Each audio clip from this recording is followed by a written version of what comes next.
being really happy to see these numbers, but also being empathetic to people who are still having challenges, Brett. Yeah, Matthew? Yeah, the bottom line is growth is up in Trump's first year back in office, and inflation is down. So these are numbers that the Trump administration should be very proud of. And I think once you consider that they're really hoping for bigger refund checks for taxpayers next year, all that foreign direct investment the president has spent the year getting and gathering to come into the United States, and the other effects of the deregulatory agenda kick in, the administration's making a good bet that hole Americans found themselves into after 4 years of Biden, we're finally going to come out of it just in time for the midterms. Jessica. It's a great number. I would embarrass myself if I sat up here and said, 4.3%, that's not good at all. But it is an interesting contrast to last week's jobs report, for instance, where we had slow growth, 17,000 per month on average since quote-unquote Liberation Day, and 4.6% unemployment. So we have some unevenness going on in the economy. It'll be interesting to see how it plays out in the first 2 quarters of 2026. But I echo Josh's sentiments. Biden fell into this trap where he was constantly talking about how great everything is when people at home were feeling differently when they went to the grocery store, or what was happening at work if they even had a job. And you got to be mindful of that. Be a big part of the midterms in 26. All right. Panel, thanks.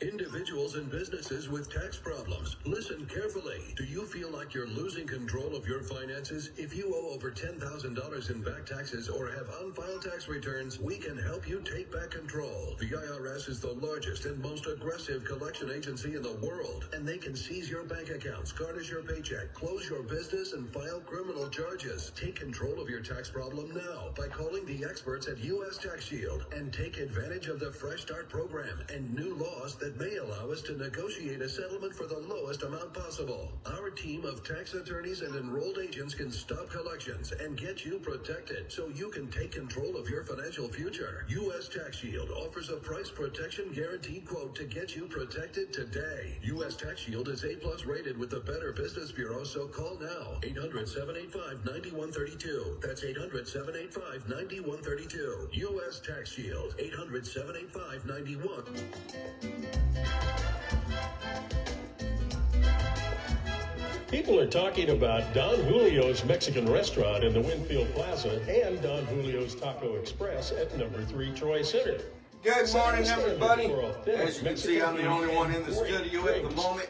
H.D. Daniels will be here momentarily. We were scheduled to have a guest here in the studio. He is sick. Superfan Tim Williams, he's sick. We'll get into all about that. Last night, AEW's Worlds End, the last PLE of the year. New champion. We're going to talk about that. And a whole bunch more going on in the world of professional wrestling this week. Restaurant in the Winfield Plaza and Don Julio's Taco Express at number on the WWE side, we've got a brand new United States heavyweight champion. We'll definitely talk about that. And we're just awaiting the arrival of the one and only H.D. Daniels, our resident referee, Mr. 1, 2, 3, Yeet. Good morning, Miss Piana Bailey out there in good old San Diego. Stevens, Ukrainian President, thank you so much for joining us, as you always do. We appreciate potential peace plan with Russia. In what could be a major concession, last week Zelensky reportedly said Ukraine would be willing to pull back troops in parts of the Donbass region it still controls, but that's only if Russia does the same from an equal area of land and the area turns into a demilitarized zone. Fox's Madeline Rivera, major winter storm now heading for the Midwest. Blizzard warnings, heavy snow, strong winds, that's going to lower visibility, make driving really tough. Going to slow down plane travel as well, particularly across that region, as you're looking at least some delays across all of the upper Midwest as we watch this system march from the northern plains, ultimately running up to the northeast. Fox meteorologist Adam Klotz, lake effect snow about totals 5 in minutes some before spots we go forecast say live could hit on 18 the inches. air. America's listening to Fox News. On the radio side of things. and you want to give the gift they'll actually use this holiday, peace of mind, give the people in your life something that will protect them. Go to byrna.com today. They are the world leader in less lethal. I see good old HD Daniels, our resident referee, coming into the building right now as I am speaking, so he'll be here momentarily. We're up to 60 feet away. I carry one every day. I recommend every family have a burner. Every person have one. Now, it fires both kinetic and aerosol rounds that can stop any attacker in their tracks for up to 40 minutes. Hope everybody had a great holiday week this week. One more holiday week to go through this coming week. Is both the gift giver and the recipient peace of mind, not just for the holidays, but all year round. It is warm up in the studio this morning. Safety is priceless. Visit byrna.com today and find the right launcher for you. Stepping into the studio right now, he is our resident referee, Mr. 1, 2, 3, yeet. HD Daniels, good morning, my friend. How are you? Got it all hooked up. I'm flying solo this morning. Not anymore.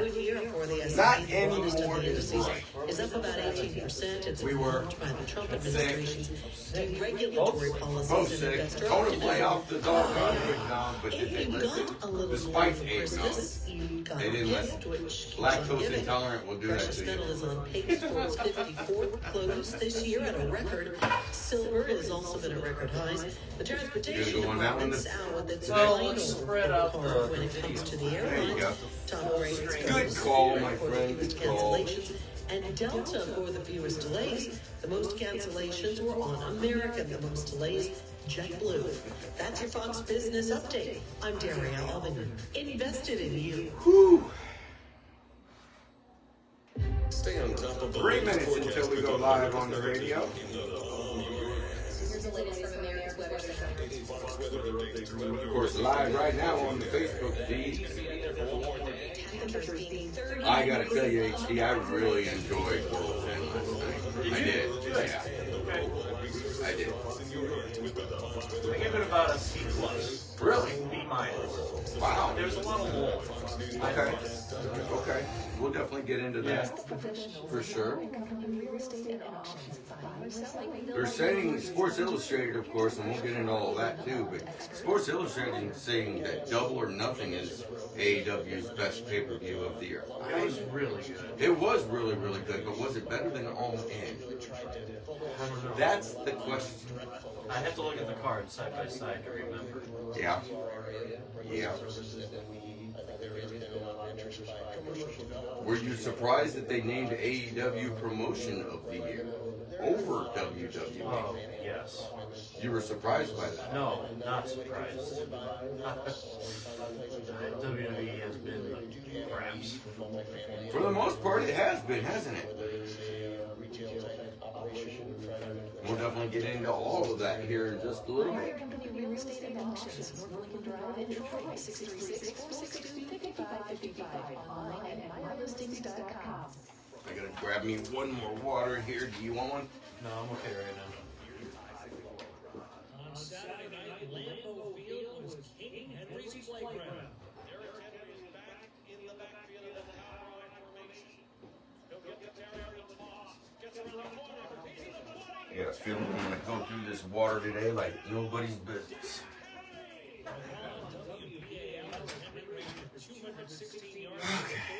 1 minute till we go live on the radio. Clinching the NFC North for the Chicago Bears.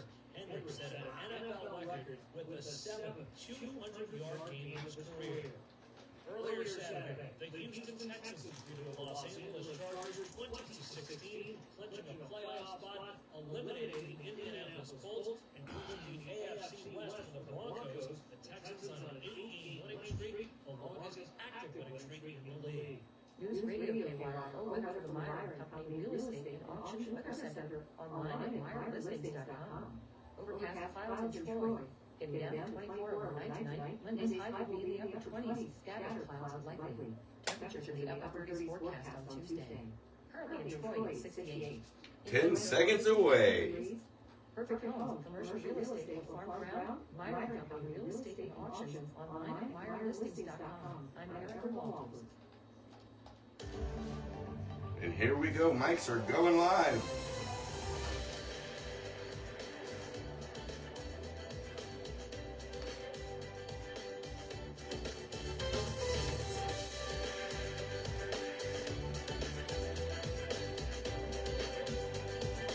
Well, good Sunday morning. We are live inside the Gateway Fiber studio of News Radio 105.3 FM, 1280 AM, KYRO. I am Sergeant. Joining me this morning, he is our resident referee, Mr. 1, 2, 3, Yeet.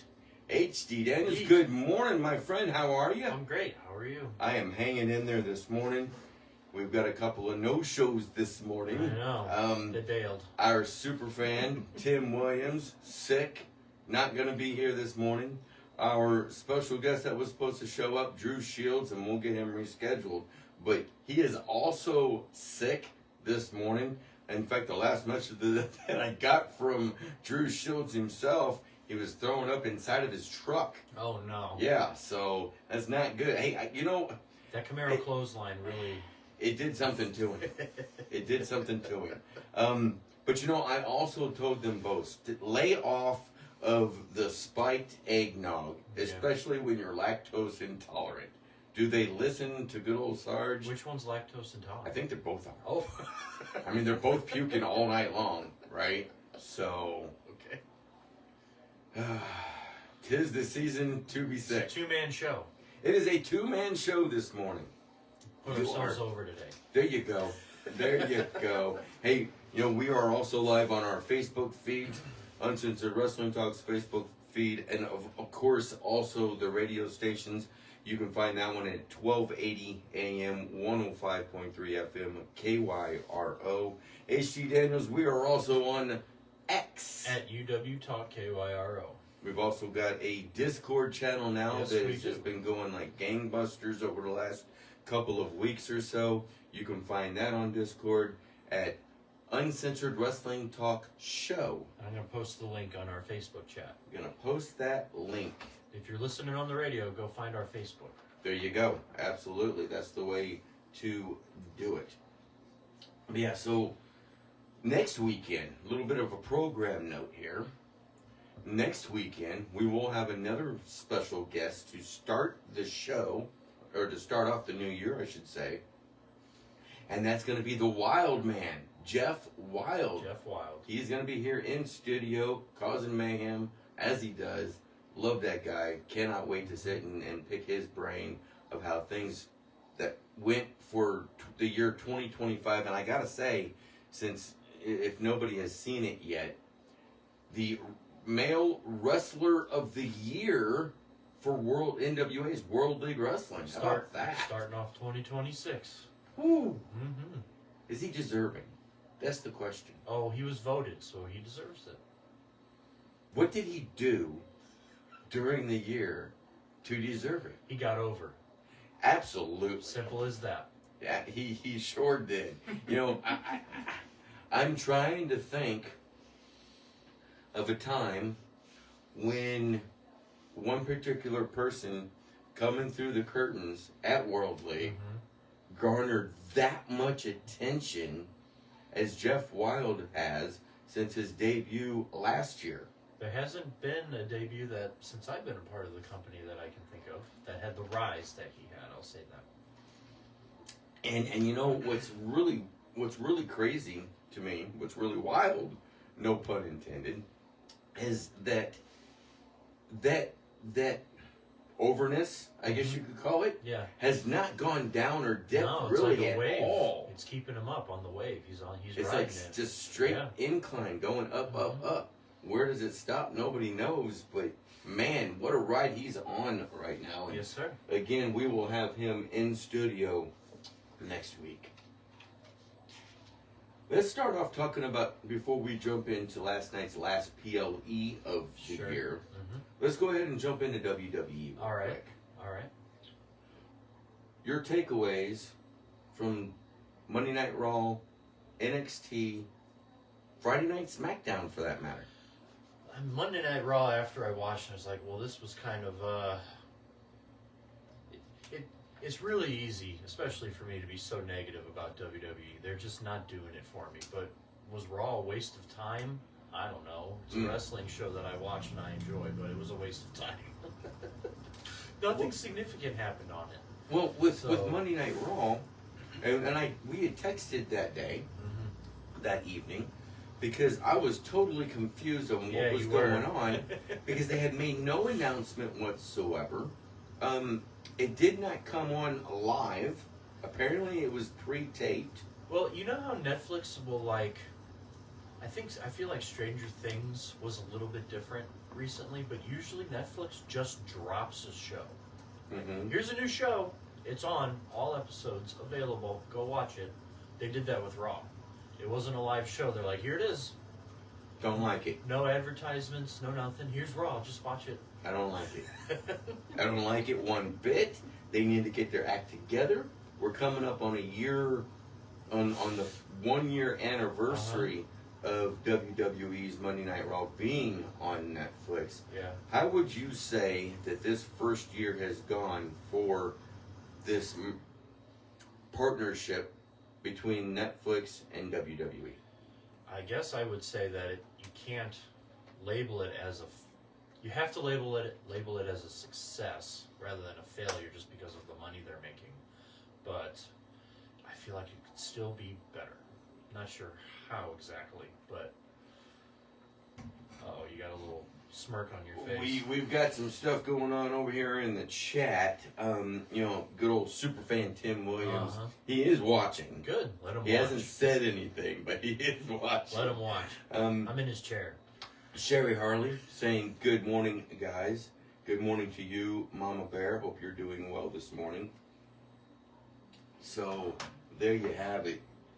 He's just sitting there stalking. That's creepy. It's just creepy him just sitting there not saying a word. It kind of, I don't know. So, back to Monday Night Raw. I was also a little disappointed, and maybe I'm the only one in this boat, but I was a little disappointed that it was only an hour and a half long. That was it. If you go back and look at all the episodes, they're all that long. No. No, look.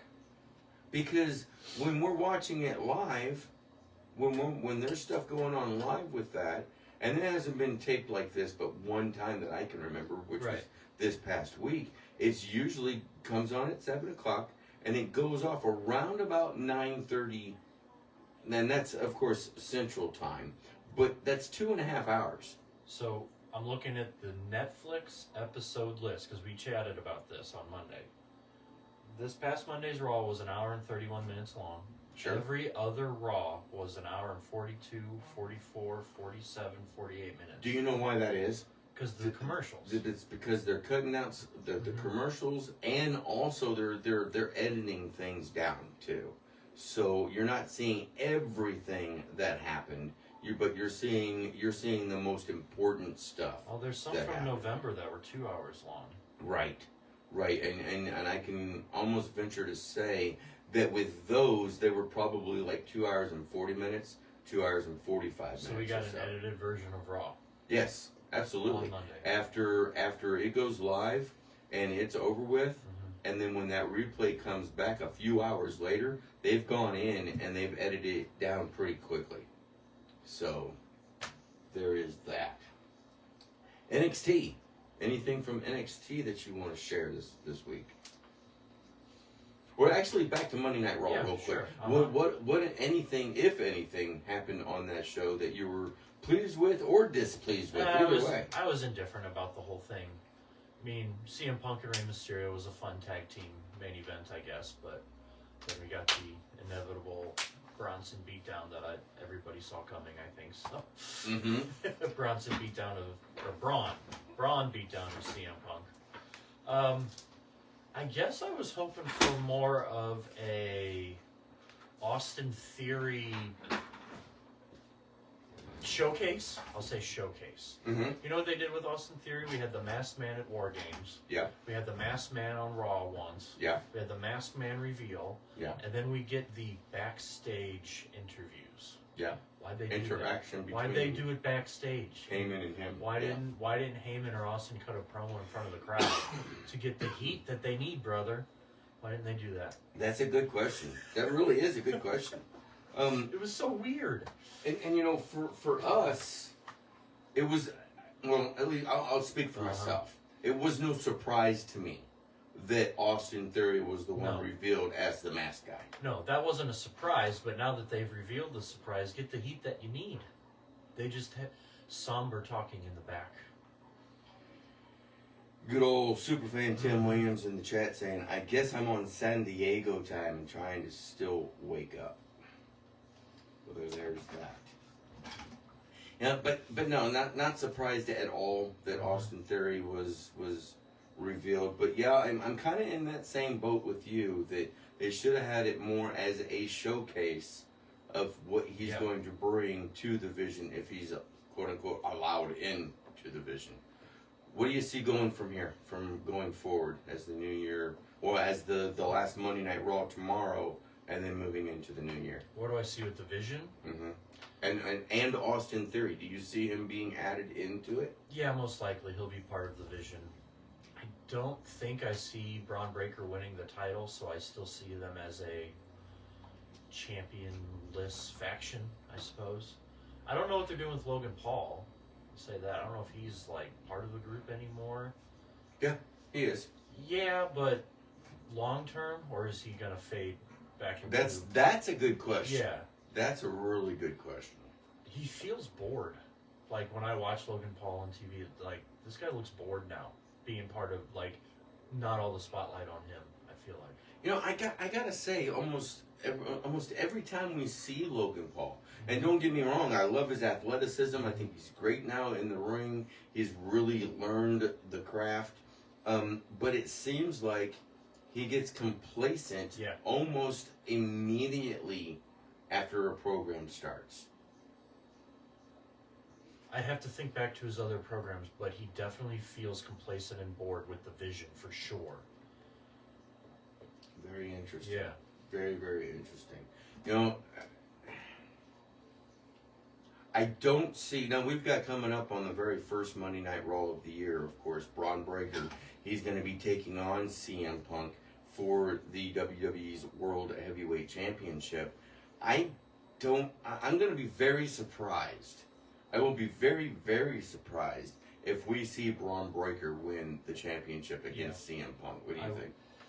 With the way that Paul books these days, with everything being such long term, I don't see CM Punk losing anytime soon. He's got another at least like 4 to 6 months left in this long term booking style. Yeah. There'll be an interference.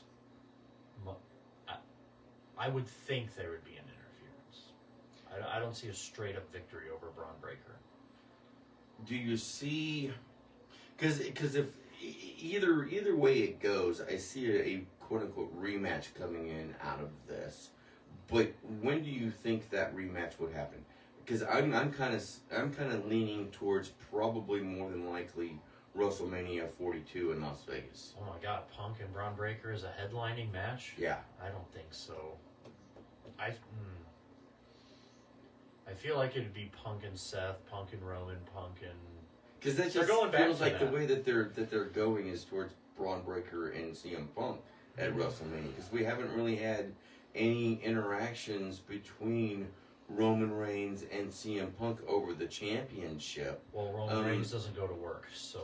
Well, I mean, you got to show up to play, right? That's for sure. That's for sure. I really feel like we're doing another repeat this year with Vegas, with Roman, Punk, Cody, Seth, all being part of the main event one way or another. I don't know where Breaker fits in. I don't know. It's hard to say. Superfan in the chat saying, has there been a timeline on Seth's return? Speaking of Seth freaking Rollins, as that will determine what they are going to do with Austin Theory. You know, I don't see that being as a prerequisite of what they're going to do with Austin Theory. When Seth Rollins comes back, whenever that's going to be, there'll be a feud going on between himself and the Vision, of course. He'll probably end up going alone I would imagine, in this feud with the Vision. Maybe the Usos jump in on his side, possibly. But man, that's really ran its course as well. The Usos versus the Vision. Well, running its course doesn't mean anything to Triple H. Anymore, this is true. He runs his course, and then he runs it some more, and then he runs it into the ground. Yeah, this is true.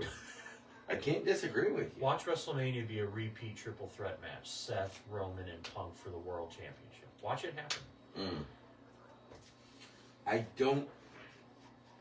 I'm not going to be a very happy camper if that happens. I don't know who to would be honest. Oh, your diehards. Your diehards will be just fine with it. Yeah.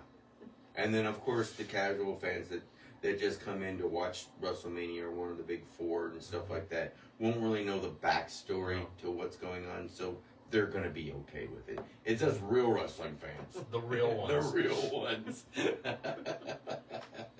And with that being said, hey, we are up against our very first break of the hour. We're going to go ahead and take that. Of course, it's only 59 seconds long, and when we come back, we continue on with the week of WWE right after this. New and used firearms, gun repair, and all types of outdoor accessories on Main Street in downtown Winfield. Black Flag Outfitters. Check us out on Facebook or stop by at 203 Main Street in Winfield. 636-358-0992. Save big on everything for your New Year's project with Menards. Mastercraft has been making high-quality doors for more than 50 years. Choose from our huge in-stock selection, or you can design your door your way, in-store and on Menards.com. From classic to modern designs, you'll find the perfect door for your home. Plus, check out our weekly flyer on Menards.com for all the great deals happening now. Can you check real quick on HarleyRanch.com to see if tickets are available? Tim was saying earlier this week Open daily at 3 p.m. Order online at TransPizzaCompany.com. Call 264-8600 or come see us on Main Street in historic downtown Winfield. Love you, Tim. 8600. Mics are going live. Well, welcome back. We are live inside the Gateway Fiber studio of News Radio 105.3 FM, 1280 AM, KYRO. If you're wondering why we're laughing, if you're listening on the radio side, you got to jump on the Facebook feed to hear what's going on during the breaks. If you're on Facebook, you know. If you know, you know. Hey, so NXT. Who do you think this coming first few short months of the year is going to get that call up from NXT to the main roster? I don't know how long we're going to keep talking about this, but there's a few people that need to be going up there. I guess Trick Williams is probably the first one. Well, I mean, we seen him on Friday Night SmackDown. Yeah. This past Friday, so maybe he's already called up. All right, so he doesn't count, I guess. Joe Henry doesn't count anymore, I guess. Maybe the call-ups have already happened. Obafemi, does that count? He had a Saturday night. I mean, he does have the NXT Championship, though. Well, so did Stephanie Vaquer. Yeah, and then lost it almost very quickly, so maybe that'll happen again. But, I mean, if that's the case, what's the point of putting the title on him in the first place? So that him and Cody... beat Ricky Sainz. So him and Cody can have a match on Saturday night's main event. Which they just did. Yeah. Mm-hmm. We'll run that back again. I don't have a problem with NXT titles flip-flopping. That's what... NXT is not... I almost don't consider NXT real life. Like, I know it is, but it's just like, okay, Obafemi had his match, we showcased him. We can have a new champion now. It's alright. I don't know. Very interesting. Very interesting. What do you think? If Jordan Grace doesn't get called up in the first 2 months, I'm going to riot. Okay. I'm going to incite a riot. Alright, I'll be with you. Another person that I think that needs to be called up is Sol Ruca. I think she's really killed it this past year on NXT developmental. And I think that she's ready for the big time. There's several of them that need to be pushed on up. We need to start seeing some new faces coming in from the WWE's ID program and Evolve as well. So yeah, let's push some folks from NXT up to SmackDown and Raw. SmackDown's going to 3 hours. So we got some space to fill. Yeah. But it's not going to be good. We all know it. It's going to be not good. And now, I love my wrestling. Don't get me wrong. I mean, that's why we do this show. Exactly. I mean, there are certain things that go on that are 2, 3, 4 hours long. Your prime live events, special events, things of that nature. But when it's a regular show and it becomes that long of a show, it gets hard to stay focused of what's going on because they keep doing the same things over and over and over again. Yeah. To me, anyway. What did I post? I posted it in our Discord. We're getting a repeat War Games match without the cage match with the women on the first 3-hour SmackDown of the year. We're just repeating. What is the point of that? Exactly. I don't understand it. I really don't. And of course, our buddy Superfan, you might as well be rioting now. Yeah. Start your riot now. Start the riot now. Start picketing, folks. Ruby Riot. Peacefully, of course. Peacefully. I don't know. While I love my wrestling, I'm going to be watching with bated breath with this moving back to 3. Is it just maybe a special that they're doing where they're moving it back to 3 hours, or is this a set deal? Pretty sure it's permanent. Not looking forward to this, HD. Well, then we don't have to watch the 3rd hour. Yeah, but see, that's the problem here. The first hours, I was always pretty doggone Let's skip the good. middle hour. There you go. Let's skip the middle The hour. middle hours, usually nothing going on. We won't count it. We won't talk about it on the show. It doesn't exist. The middle hour of SmackDown does not exist. Did you hear that, Triple H? HD Daniel said the middle hour does not exist in this world. We're going to find out what happens here. Oh, goodness gracious. Along with having the Wild Man, Jeff Wild, in studio next week, we are going to start up a brand new thing here on Uncensored Wrestling Talk. And that is that we're going to allow you, the listener, or the watcher, for that matter, to be able to call into the show at certain times of the show, so that way you can throw in your questions and your comments, just like you guys do on the Facebook chat page. Really looking forward to that, HD Daniels. I am too. I would love to hear opinions from our listeners and bring a new variety to the show. And of course, HD just put in that link to the Discord channel, Uncensored Wrestling Talk Show. So if you have not joined, please, jump on in there, because every day of the week there's a wrestling show going on, and more often than not, we are in the chat and talking about what is going on right then and there. Anything else? Well, actually, yes, there is something else. Friday Night SmackDown. A really, really superb match, I thought, between Ilya Dragunov and it's him, Carmelo Hayes. Yeah. Wow, what a match between those two. Surprise champion. Yes, Carmelo Hayes actually defeating Ilya Dragunov to become the brand new United States Heavyweight Champion. Were you surprised in that? Yes, I was, because anytime a title changes hands within, has it been 2 months since he beat Sami Zayn? Like, in this day and age, that's a surprise.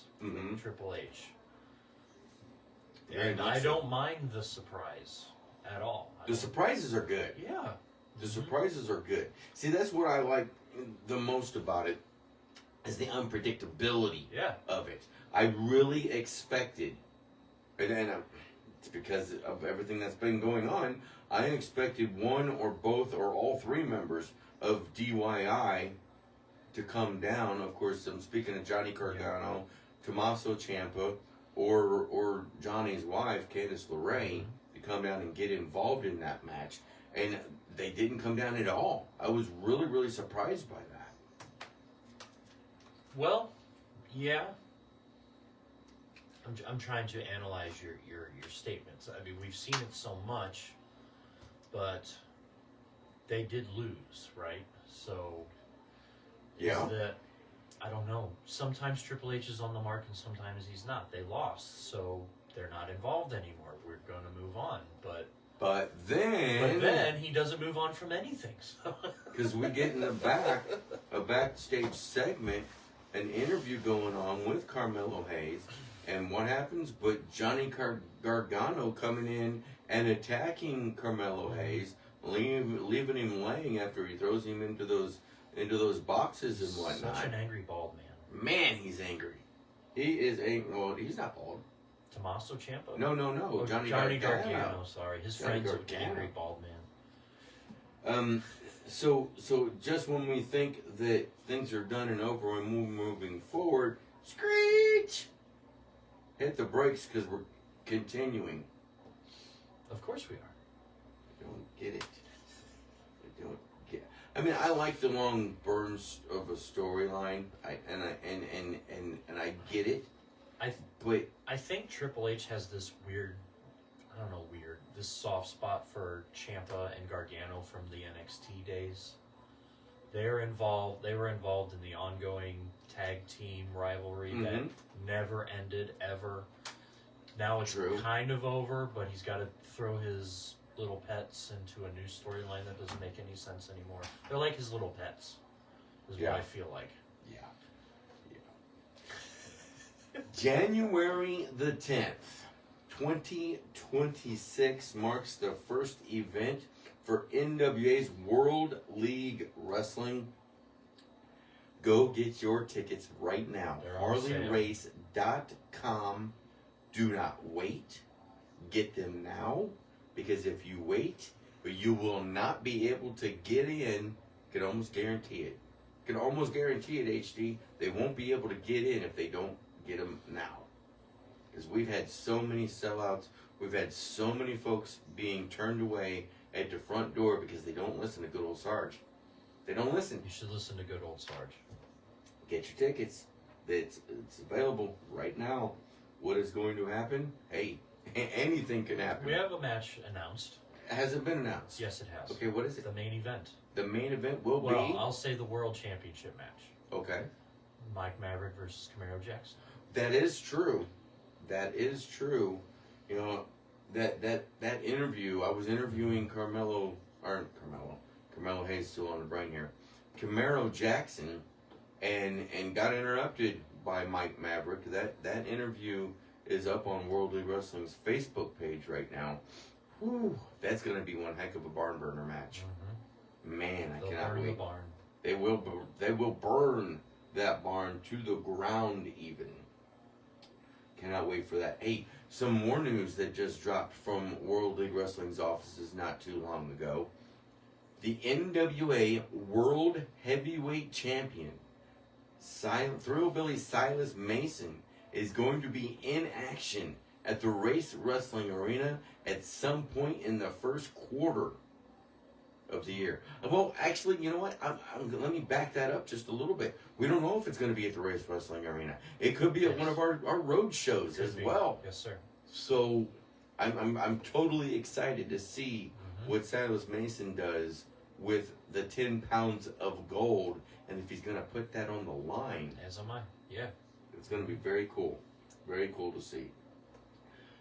Well, anything else? H.D. Daniels from the world of WWE before we move on. Not particularly. How about you? You know, 3 Stages of Hell.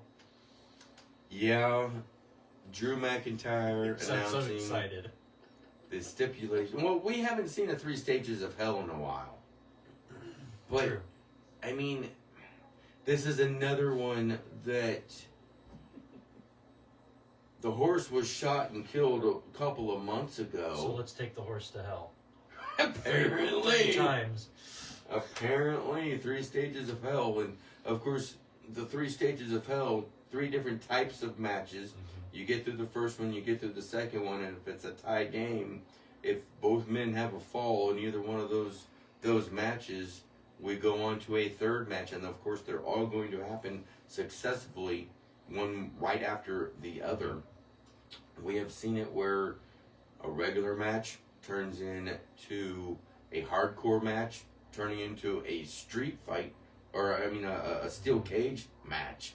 So it's going to be interesting to see what the 3 stages of hell are going to be. But, I'm ready for this storyline to be over with now, too. Does Cody Rhodes continue to hold on to the WWE Championship after this 3 stages of hell match? I hope not. You hope not? I hope not. I hope Drew wins. Is it happening before the Rumble? Is it not happening at the Rumble? Okay. I can't remember. I think it's going to be at the Rumble. Okay, because I was going to say, if Cody loses the title and then wins the Rumble again, I won't be very happy. So much going on this week. I'm going to have to go back and look and see exactly, and listen to his words and see exactly what he said about it. But I could have swore it's supposed to be happening at the Rumble. Well, actually, maybe, just maybe, I don't know. I'll check. But it might happen at Saturday night's main event, because Saturday night's main event will happen before the Rumble pay-per-view. Because the Rumble, as we know, is now going to be going on in Saudi Arabia, in Riyadh. The championship match goes down on Friday, January 9th. Oh, wow. A Friday night smack. Well before the Saturday night's main event. And it's in Berlin. Yeah, that's okay. Now it's starting to click back again. Yeah, he did say that it was going to be in Berlin, but I wasn't sure of the actual date. Drew doesn't have a good history with overseas. He doesn't. I hope he gets it this time. He really does not have a good record of overseas matches. He seems to lose every time he steps into the squared circle. I'm trying to think of how they go forward with Cody Rhodes as the champion if he does retain against Drew McIntyre. It doesn't really matter. Cody Rhodes will just fight Roman, or he'll fight Seth, or he'll fight Braun Breaker, or the winner of the Rumble. Like, it does not matter to Triple H. There's no creativity involved, Sarge. It's just Cody's the champion, and I'll throw something stupid at you. What has happened with the creativity in WWE? Because there was a long period, up even through a good portion of this year, I think, where the creativity has been just spot on. I mean, new things coming out, new moves we're seeing, new rivalries forming, and all that kind of sort of thing. And now it's just wow. Yeah, what has happened? I don't know. I think what has happened is TKO understands that they have their money makers, and their money makers are going to headline every show no matter what. Superfan in the chat saying it should be a Tower of Doom match instead. That would be cool. We haven't seen a Tower of Doom match since I don't know when. WCW? David Arquette. Yeah. Oh, good Lord. Oh, good Lord, have mercy. You know, one of these shows we should go back in the Wayback Machine and pull up an old pay-per-view and talk about it. Yeah, and review let's it. do it. We could have a watch party in the Discord. We could do that. We'll have to figure the nuances on that, but that would be a lot of fun to do. That would be a lot of fun to do. We could have the chat going on at the same time. That'd be cool. We'll keep everybody informed of that one. And we are up against our last break of the first hour of Uncensored Wrestling Talk. So we're going to go ahead and take that. But when we come back, we are going to jump in to the very last Prime Live event of the year, which of course happened last night, AEW's Worlds End, right after these messages. Trust the professionals at Meyer & Company Real Estate and Auctions. Buying or selling, they'll make your dreams come true. Here's commercial property and development expert Rick Meyer. You like the show is Dragon? Yeah. Not because of you or because I was going to say, what do I need to do? No, not because of you or me, just... It's WWE. That's yeah, it could be. It could be. Customers and It could be. clients and the relationships that we're able to do. It's really important to us, our agents, to relationship that provides a service to this here local community. We are the #1 stop in the region for buying and selling residential, commercial, and farm real estate. We've been serving the area for more than 40 years, and we do it with pride. You can reach us at, and look at all our properties at MeyerListings.com. You can also call us at 636-462-5555. Meyer & Company Real Estate and Auctions, North Lincoln Drive in Troy, 636-462-5555. Online at MeyerListings.com. The season's race is over, and the checkered flag is waving. If you ran Miravis Top Soybean Fungicide, you're crossing the finish line with more bushels, stronger stands, and no regrets. Don't wait until the next green flag drops. Run your beans full throttle next season. Lock in Miravis Top with your retailer now and start next season out front. Always read and follow label instructions. About a minute and a half and we'll be back live on the radio. You might be watching your yields slip away. Next year, don't wait and see. No, with Tribe Pro. As the hardest working, longest lasting corn fungicide, Tribe Pro works overtime. Beat back disease, boost plant health, and preserve yield. For more bushels in the bin when it matters most. Bushels in the bin. 2026, don't wait to know. Go Tribe Pro. Call your retailer today. Always read and follow the instructions. 1 minute. 1 minute and counting. Our typical business is picking up stuff that nobody else can get. People may have a lot of money laying in their property and they just don't realize it. They do. A lot of money sometimes. And not where you would think it would be. Where are you located? Detroit, Winfield, Vandalia, Missouri. We do boxes, trailers. We cut stuff up on site. We do insurance work. Farmers, if you have a burnt building or wind damage building or grain bin, that's our specialty. How do they get hold of you? Call me personally or call the office. The Wrecking Crew, 636-462-1727. 30 seconds. Weather for the Meyer & Company Real Estate and Auction See Center. what good old Erica Walters has to say about the weather. Overcast clouds in Troy. Getting down to 24 overnight tonight. Monday's high will be in the upper 20s. Scattered clouds likely. Temperatures in the upper 30s forecast on Tuesday. Currently in Troy it's 69. In Warrenton it's 68 degrees. Perfect homes, commercial real estate or farm ground. Meyer & Company Real Estate and Auctions. Online at MeyerListings.com. I'm Erica Walters. And here we go. Mics are about to go live yet again.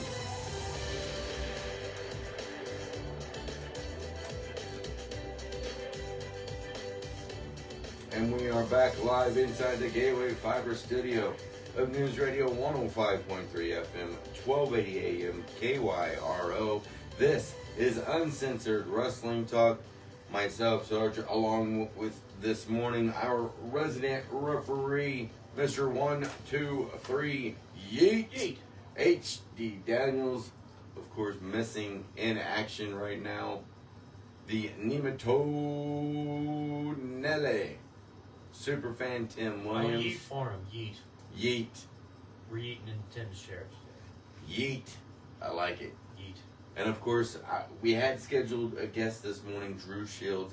They're both sick this morning. I told him, I said this at the beginning of the hour. More radio time for you and me. Hey, there you go. There you go. And for the folks on our Facebook and our radio side of stuff, hey, if you want to join in on the conversation with your questions and your comments, please feel free to jump into the chat on Facebook. Let us know what you think. Sarge reads anything, so he posts nonsense, he'll read it. He'll get you on the air. Yeah, I'll get you on the air. Just keep it clean, or I'll have to clean it up for you. I mean, but hey, there it is. AEW Worlds End pay-per-view, PLE, whatever you want to call it. Last night, the last PLE of the year here in the States. I think all in all, as a whole, number one, I enjoyed it. I enjoyed it from beginning to end. Yes, I enjoyed it overall. Yes. And you know, let's jump into this real quick before we start getting into everything that happened with World's End. Sports Illustrated, this past week, dropped a whole bunch of awards on wrestling. And I think it was like 10 total awards that AEW received from Sports Illustrated. FTR getting the Tag Team of the Year. Hangman Adam Page getting Male Wrestler of the Year. Timeless Tony Storm getting Female Wrestler of the Year. And also, which surprised the living dog out of me, AEW also received Promotion of the Year. Who was the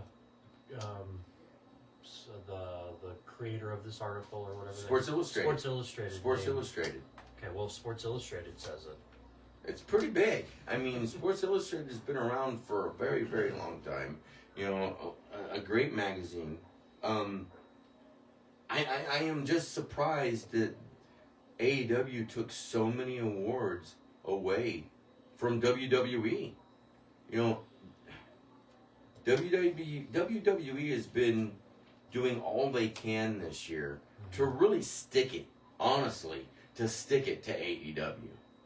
From putting events on the same days to just trying to steal talent away as soon as their contract comes up, you know, trying to sign anyone and everyone, trying to build that roster all the way back up again to where they have too many people and they can't use everybody. What do you think of AEW garnering so many awards from this respectable, you know, magazine? Do you think that awards like this are kind of like the Grammys, where the Grammys or the Academy Awards, where there are advocates for each category? Like, you know, when, say, Tom Hanks wins an Academy Award, it's not because he was the best, it's because he had people advocating for him and, like, basically running a political campaign for him to win that award. Do you think that's happening? Do you think there's somebody in AEW or maybe Tony Khan paying off somebody to win these awards? Because if that was the case, I would think WWE would have the money and the funds to be like, hey, we want to win, so here's some money, we're going to win. I don't think so. Okay. I really don't. I don't think that's going on with Sports Illustrated. I think this was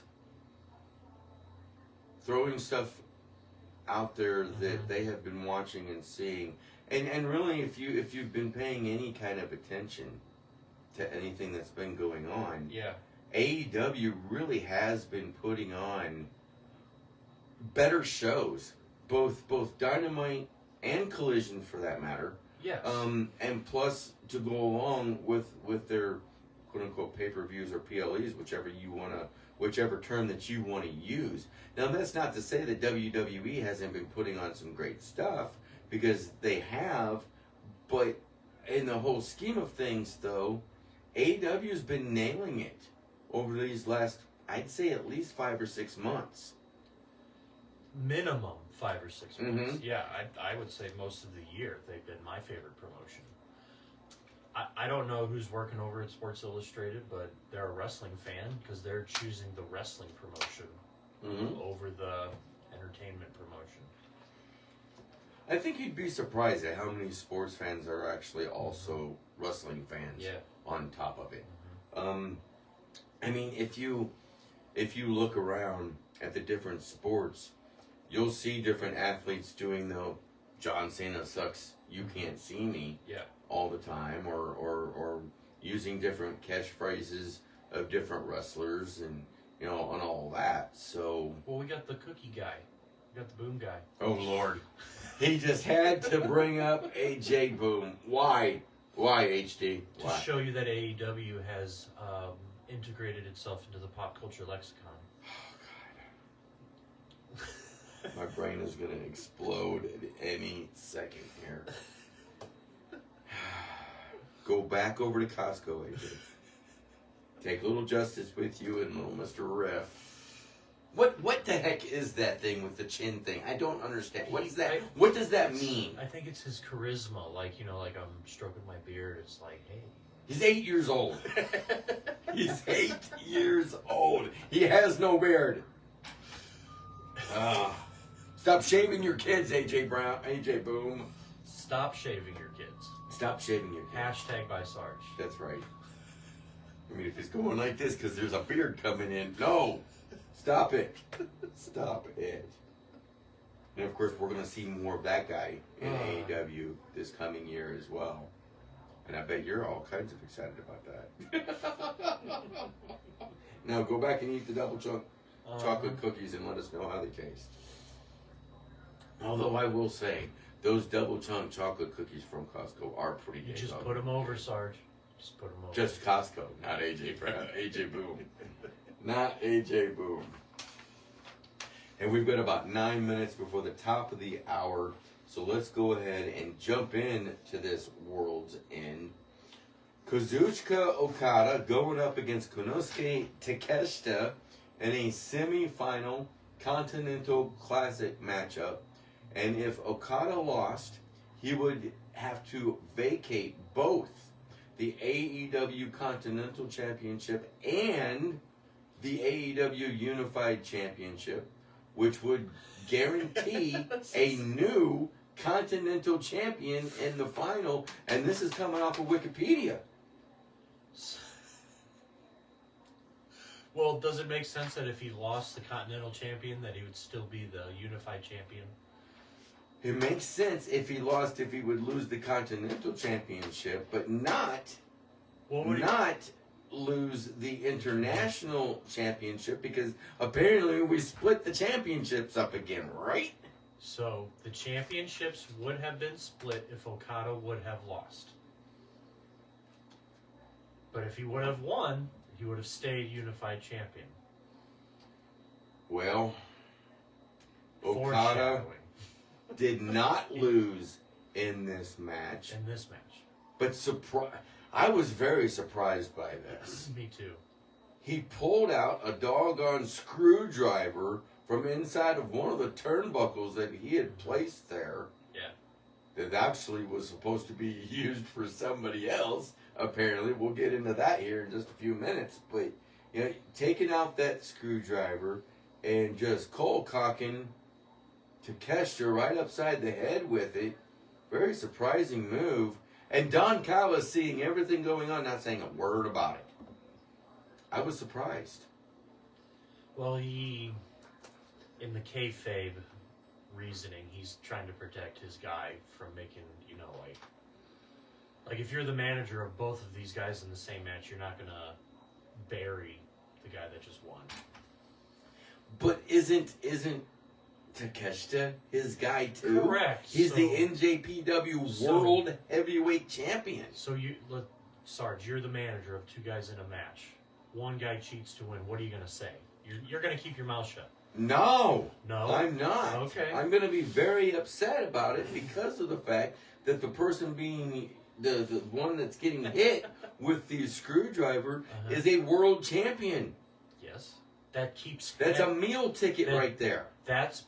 Right. He got beat with a weapon, so therefore he didn't really lose clean. So therefore his championship momentum is still intact. But he could be injured to the point where he could not defend that NJPW IWGP World Heavyweight Championship at Wrestle Kingdom on January the 4th. So you have this conversation backstage off camera. Oh, heck no. So now you're going to bury Okada on the microphone. Well, I mean, you do have a conversation about this in backstage, yes. But you tell them both, look, do not do the dastardly deed on each other. We do that to other people. But it happened. So where do we go from here? I don't know. Who cares? It's Don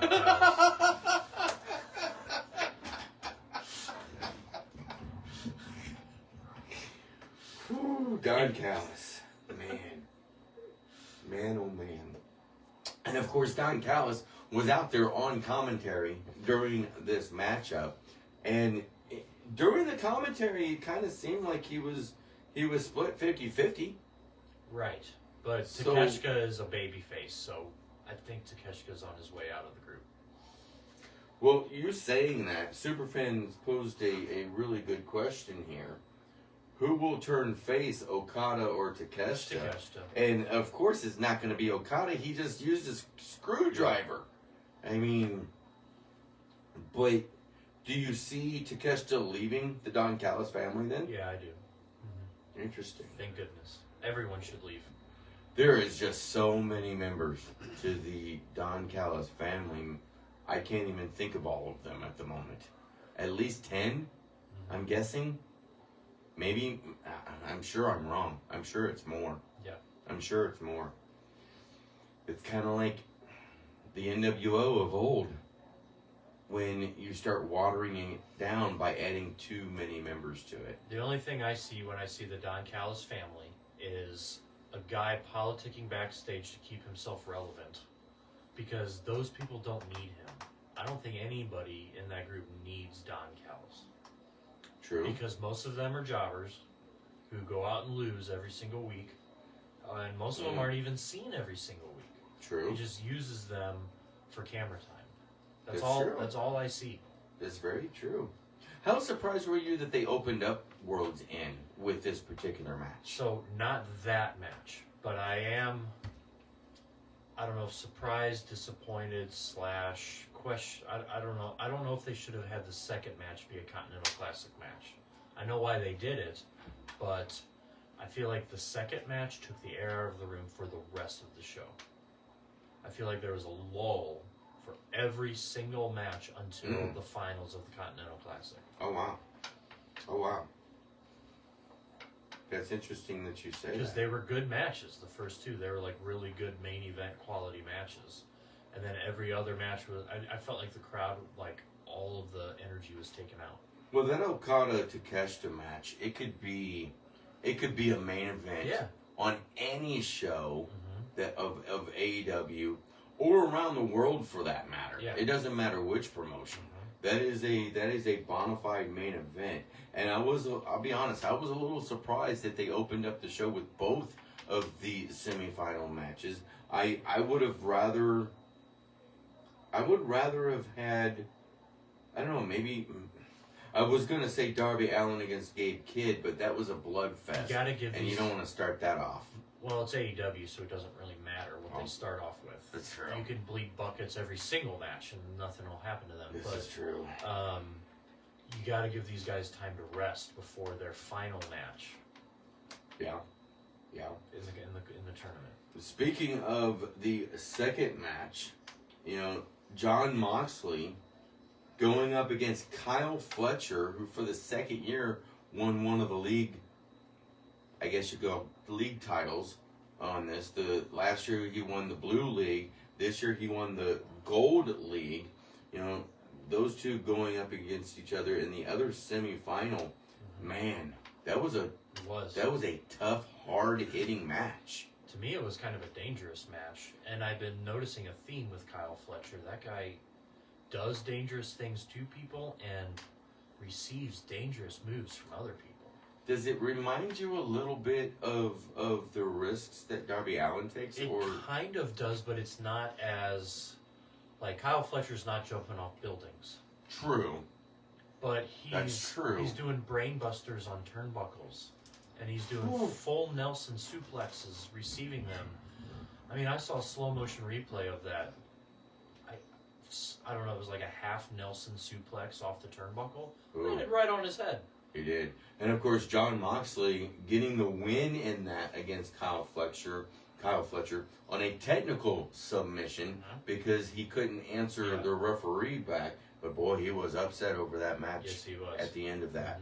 Man, oh man. Hey, we've got about 20 seconds here, 10 seconds, before we go to the top of the hour. Make sure you keep your dials right there where they are, and on Facebook, because we're going to come back second hour and continue talking about AEW's Worlds End, the last PLE of the year. H.G. Daniels and myself, Sarge, and we'll be right back.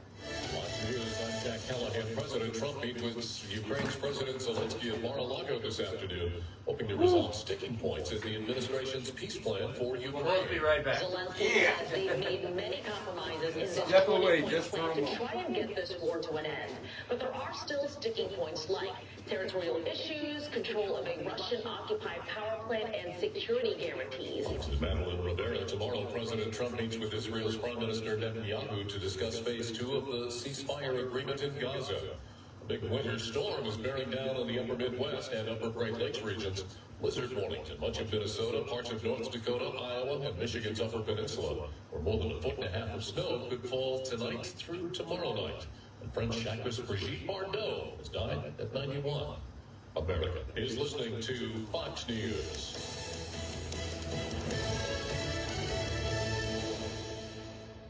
Hey, you want to give the gift they'll actually use this holiday? Peace of mind?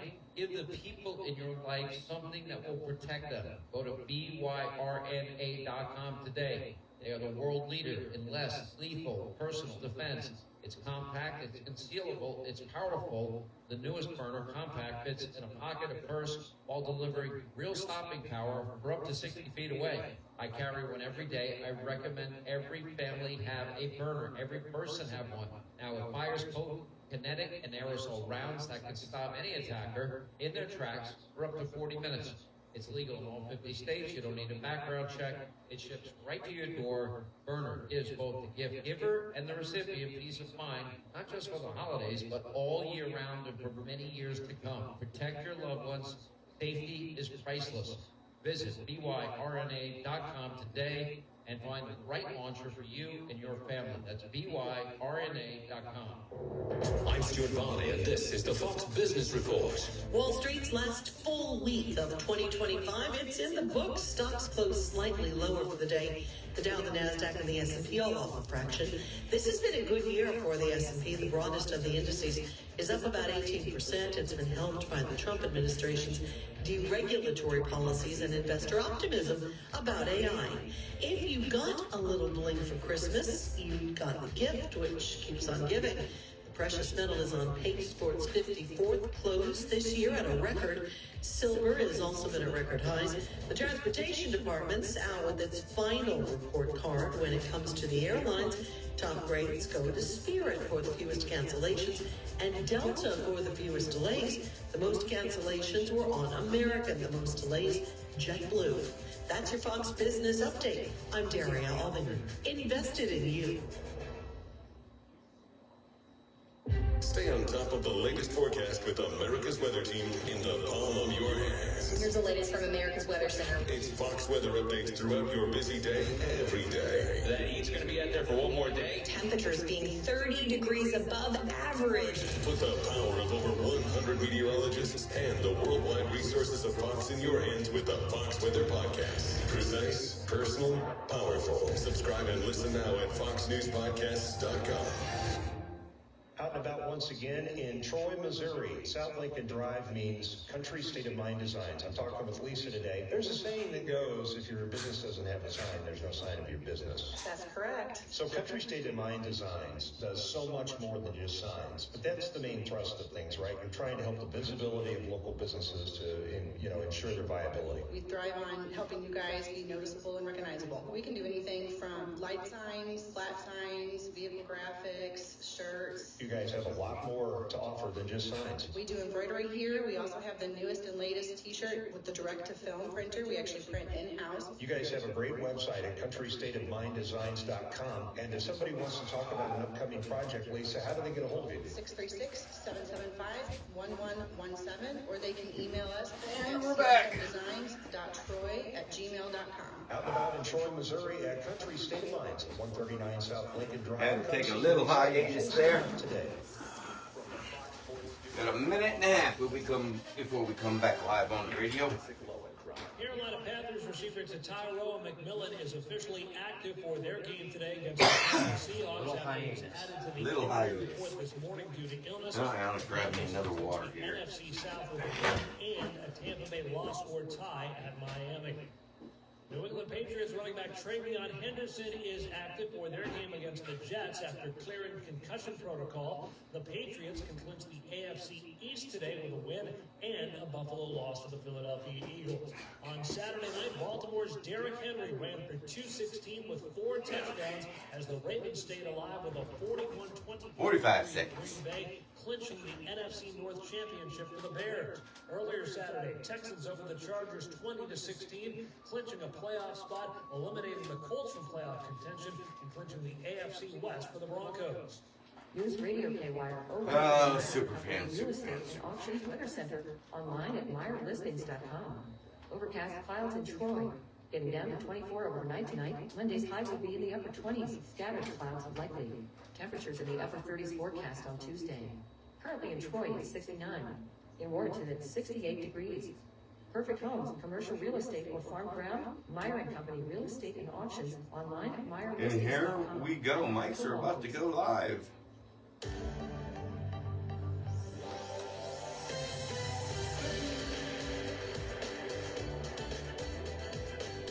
Our number 2 uncensored wrestling talk. We are live inside the Gateway Fiber studio of News Radio 105.3 FM, 1280 AM KYRO. I am Sarge, and along with me this morning, he is our resident referee, Mr. 123 Yeet. Yeet. H.D. Daniels, of course, super fan, the nematode Nelly himself. He's eating with us in spirit. He's in the chat. He's in the chat room. You know, he's sick this morning. Mm-hmm. I told him to lay off that spiked eggnog and being lactose intolerant and all. He didn't listen, and he got sick. Just goes to show you. And of course, also our special guest that was supposed to be here, Drew Shields, sick as well, and we will reschedule with him, have him in a couple of weeks or so, because next week we are going to have the Wild Man himself, Jeff Wild, will be gracing us with his appearance here on the show. Cannot wait for that one. Always a great time when Jeff Wild is in studio with us. You know, getting into what Superfan was saying here about last night, about the AEW situation, you know, oh Lord, H.D. Daniels. But what a swerve to have the Don Callis family beat down Okada. Then we can start cheering for the Don Callis family. That's never going to happen. Not for me. Not for me either. That is not going to happen. Don Callis has sucked his entire career. You know what? To be honest, I almost dislike Don Callis as much as I do John Cena. Almost.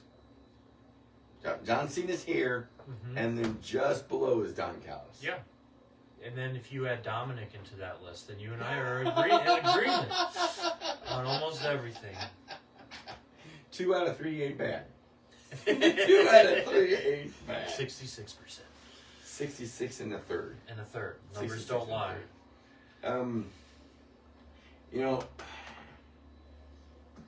but getting back to that semifinal match between Jon Moxley and Kyle Fletcher, I think that was one of the more hard-hitting matches we've seen with Kyle Fletcher involved going up against Jon Moxley. What do you think?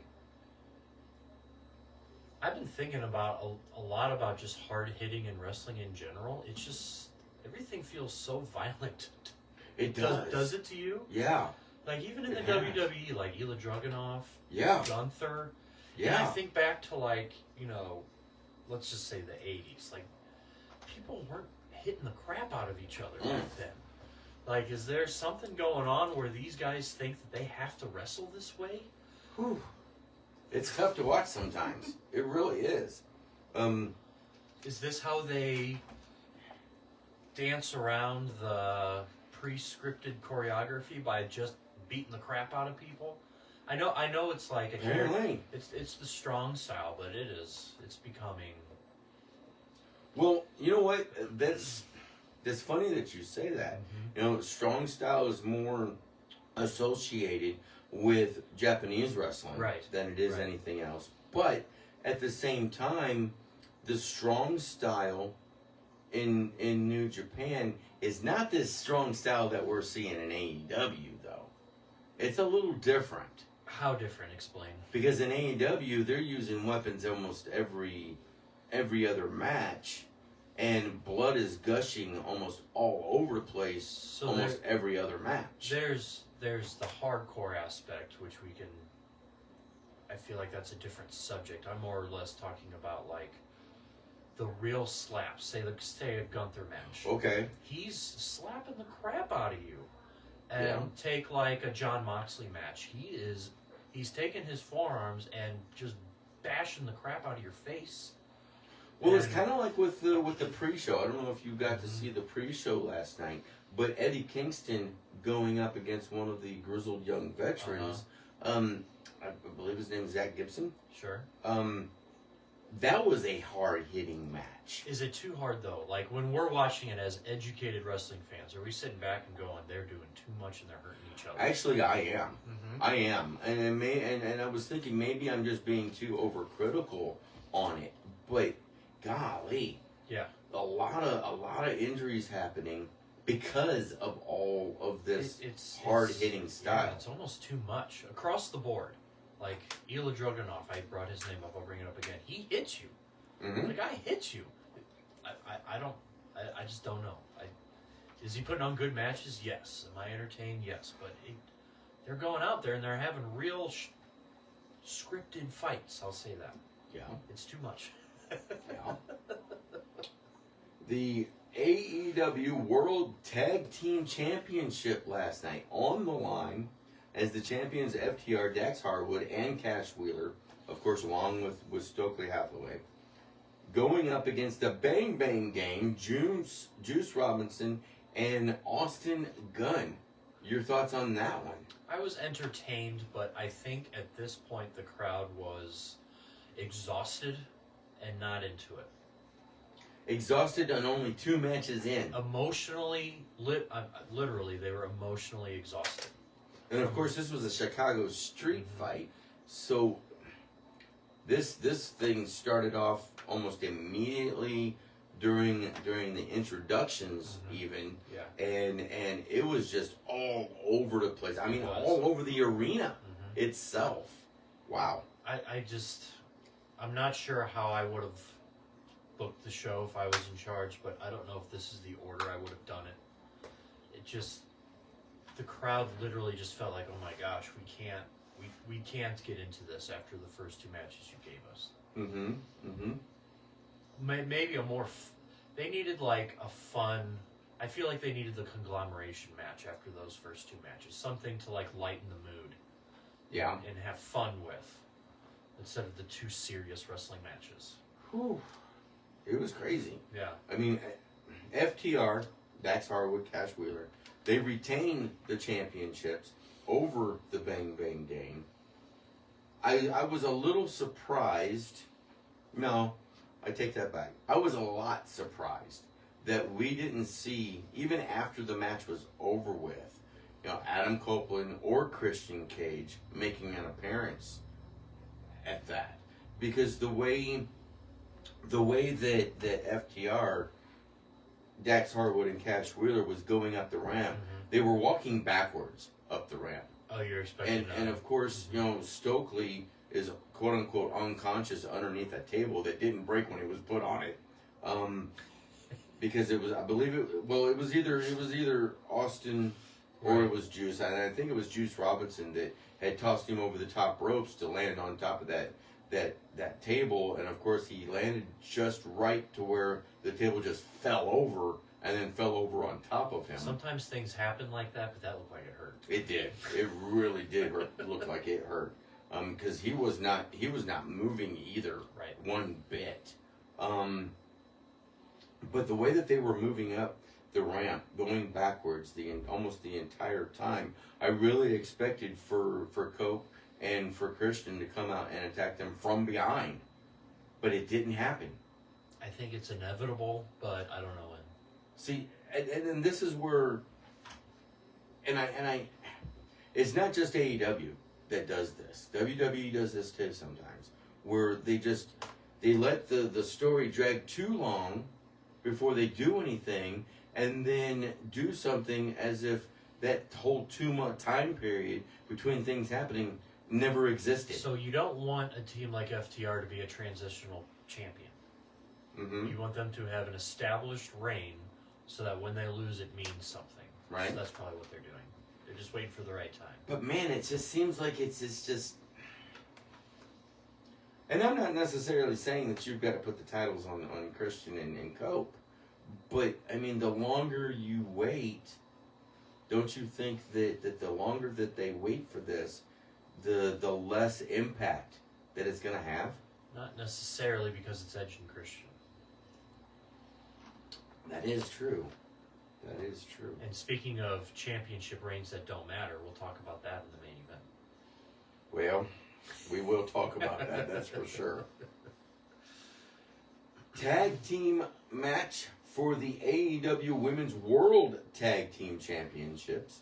The Babes of Wrath, Harley Cameron, and Willow Nightingale going up against Athena and now 12-belt Mercedes Moné. Numbers going down. It is going down. Of course, we saw last week she lost the British Rev Pro Championship to Alex Windsor. A little surprised in this one, I was. I really kind of thought... You thought they were going to lose already? Yeah, I did. It would have been a championship reign that didn't matter. Exactly. And that's why I was holding my breath on it, because it was like, I don't want to see the Babes of Wrath lose on this one. I didn't either. But I thought, as a whole, though, again, the ladies killing it when they step into that squared circle. Yeah. Women's wrestling is just better across the board lately. You know, but now, after they've gotten through Mercedes Moné and Athena, because they did defeat those two, and it was Willow Nightingale getting the pinfall on Mercedes Moné to garner that win. What's next? Who do we see go up against the Babes of Wrath now? Because really, I mean, we haven't seen too many ladies tag teams really forming in AEW. Probably be the three girl, the Sisters of Sin. Sisters, yeah. The Sisters of Sin. That's my guess. Sky Blue, Julia Hart, and Thekla. Thekla. And I tell you what, that Thekla, she's mean. Holy moly. I thought Julia Hart and Sky Blue was going down a bad road. They took a complete off turn off that road when Thekla joined up with them. My oh my. But yeah, so coming out of that with Willow Nightingale getting that win on and that pinfall on Mercedes Moné coming up this Wednesday on the New Year's Eve Smash show, I should say. It will be Willow Nightingale going up against Mercedes Moné for the TBS Championship. What do you think is going to happen with that one? Mercedes is victorious. I don't see Willow being a double champ. There's no reason for that.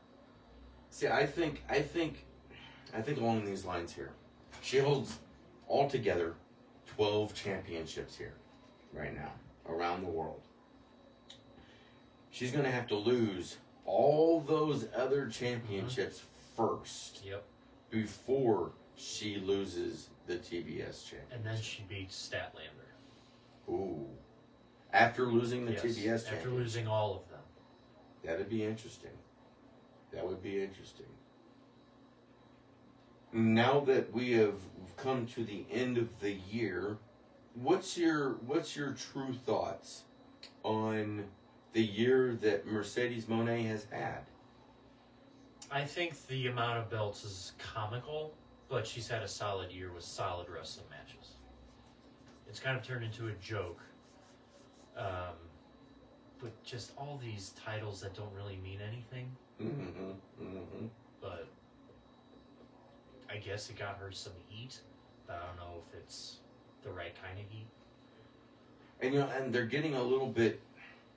They are getting a little bit creative, I guess you could say, when it comes to them showing off those championships. Because sometimes they'll have guys on the rampway holding titles.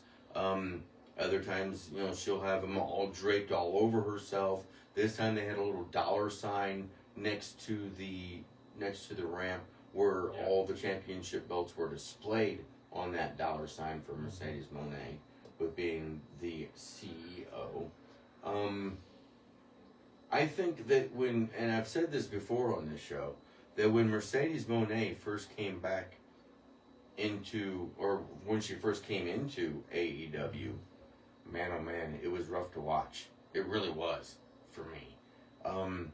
And that being because she was a bit on the rusty side, coming off of an ankle injury as well that she suffered during an NJPW Strong title match against Willow Nightingale, which Nightingale ended up winning that belt from against her in that finals tournament. But yeah, I'm kind of thinking along the same lines as you, that Willow Nightingale unfortunately is not going to come out victorious in this match, only for the simple fact that Monet's got 12 different belts, and 11 of them she's got to lose first before losing that TBS championship. It's just the way I see it as well. But the Babes of Wrath, victorious Harley Cameron, Willow Nightingale, go on as the AEW Women's World Tag Team Champions. And it'll be interesting to see who steps up to go up against them next. I'm so upset that Deonna Purrazzo and Tyra Valkyrie were split up as a tag team. Oh yeah, 100%. They would be a great tag team to go against the Babes, but they would lose. If it was like 3 or 4 months down the road, after the Babes having the championships, I think that they would win them. Not with the way Tony Khan books them. Well, he sees no value in them, except for Ring of Honor, because Deonna just won a Ring of Honor title, I believe. Was it the television championship? I believe. Was it Pure or Television? It's one of the two. It's one of the two, because I know that they were talking about bringing in a women's Pure championship as well. So there's that. Then the blood match of the night, we'll call it that. Holy moly. Darby Allin going up against Gabe Kidd, and it was almost from the very get-go that the blood was spurting all over the place. I could have called this match... God, this match was so predictable to me. And Darby gets beat down, bloody, beat the crap out of him. Darby has no chance of winning, and he wins with a roll-up victory. Because the babyface has to beat Gabe Kidd, because Gabe Kidd's a jobber. Man. I don't like it. I mean, you've got Gabe Kidd coming in as a mercenary, basically, for the Death Riders. I mean, he did a number on Darby Allin on Wednesday night. He's the equivalent of Lance Archer. He'll throw you down a flight of stairs, but he can't win a wrestling match. Oh. Golly. By the end of that match, both of them were a bloody mess. I'm. Is it too gross? I wouldn't say it's too gross, but I'm getting desensitized to it all, to be quite honest.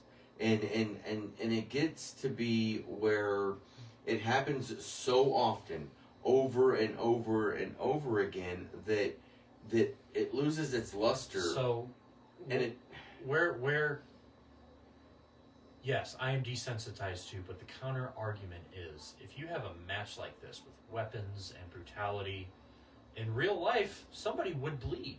It would happen. Yeah. So isn't this more real? It really did happen. Well, I'm saying not this match. All of the blood matches in AEW. Wouldn't you literally bleed in real life? Well, I mean, yeah. Especially if you're getting nailed in the head with a staple gun, or so being landed on with thumbtacks. Therefore, doesn't it desensitize you to wrestling being the F word, being fake, if you don't bleed in these matches? Ooh. Speaking of that, speaking of the F word, which we will not say on the radio, how surprised were you that was dropped several times throughout the night? Give me an example. Mercedes Moné, after losing that match against Willow Nightingale. I mean, that interview that she was doing, first she was losing it in her locker room, and then comes out and is in the middle of talking to the interviewer and just drops the F-bomb out of nowhere. In what context? What'd she say? Basically, F you, Willow Nightingale. Oh, that F word. Yeah. Which F word were you thinking I was talking about? Well, I just said the other F word you're not supposed to say in wrestling. I thought you meant, okay. Yes. MJF, I believe, dropped the F-bomb. Mercedes dropped the F-bomb. Moxley also dropped the F-bomb. Right. I'm not surprised it's AEW. That's what they do, especially on pay-per-view. Thank goodness it was only on pay-per-view. My goodness. AEW would have censored it, though. They've done it on Dynamite before. But you know, while we say that, regular television is going that way now too. It is. Because USA, Yeah, I know. when Monday Night Raw was over with when it was being They go played on straight USA, straight into some show where they are just dropping the F-bombs and the MF bombs and all kinds of different stuff left and right. And they're still doing that even on Friday nights after SmackDown's over with. Now, I haven't seen... excuse me, I can't say that I've seen very many other channels doing that. However, It's going that direction. It seems like it's starting to go that way. Yeah. It just takes away from me. You don't like the customers? No, I don't. Be more creative? Yeah. Okay. Exactly. Be more creative with your words. Because, I mean, anybody can do that. Right? Fair. I don't know. No, it's a fair statement. It's an easy out to just start cussing. We are well past our time for our first break of the second hour of Uncensored Wrestling Talk. We're going to go ahead and take that break. It's only, as always, 59 seconds long. And when we come back, we jump into the second half of AEW's Worlds End, the last PLE of the year, right after this.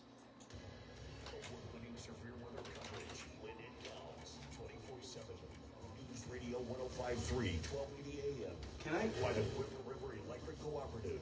I can't hear anything coming out of that speaker. Depend on it. Get organized and save big money with Decoded Closets I've got at this Menards.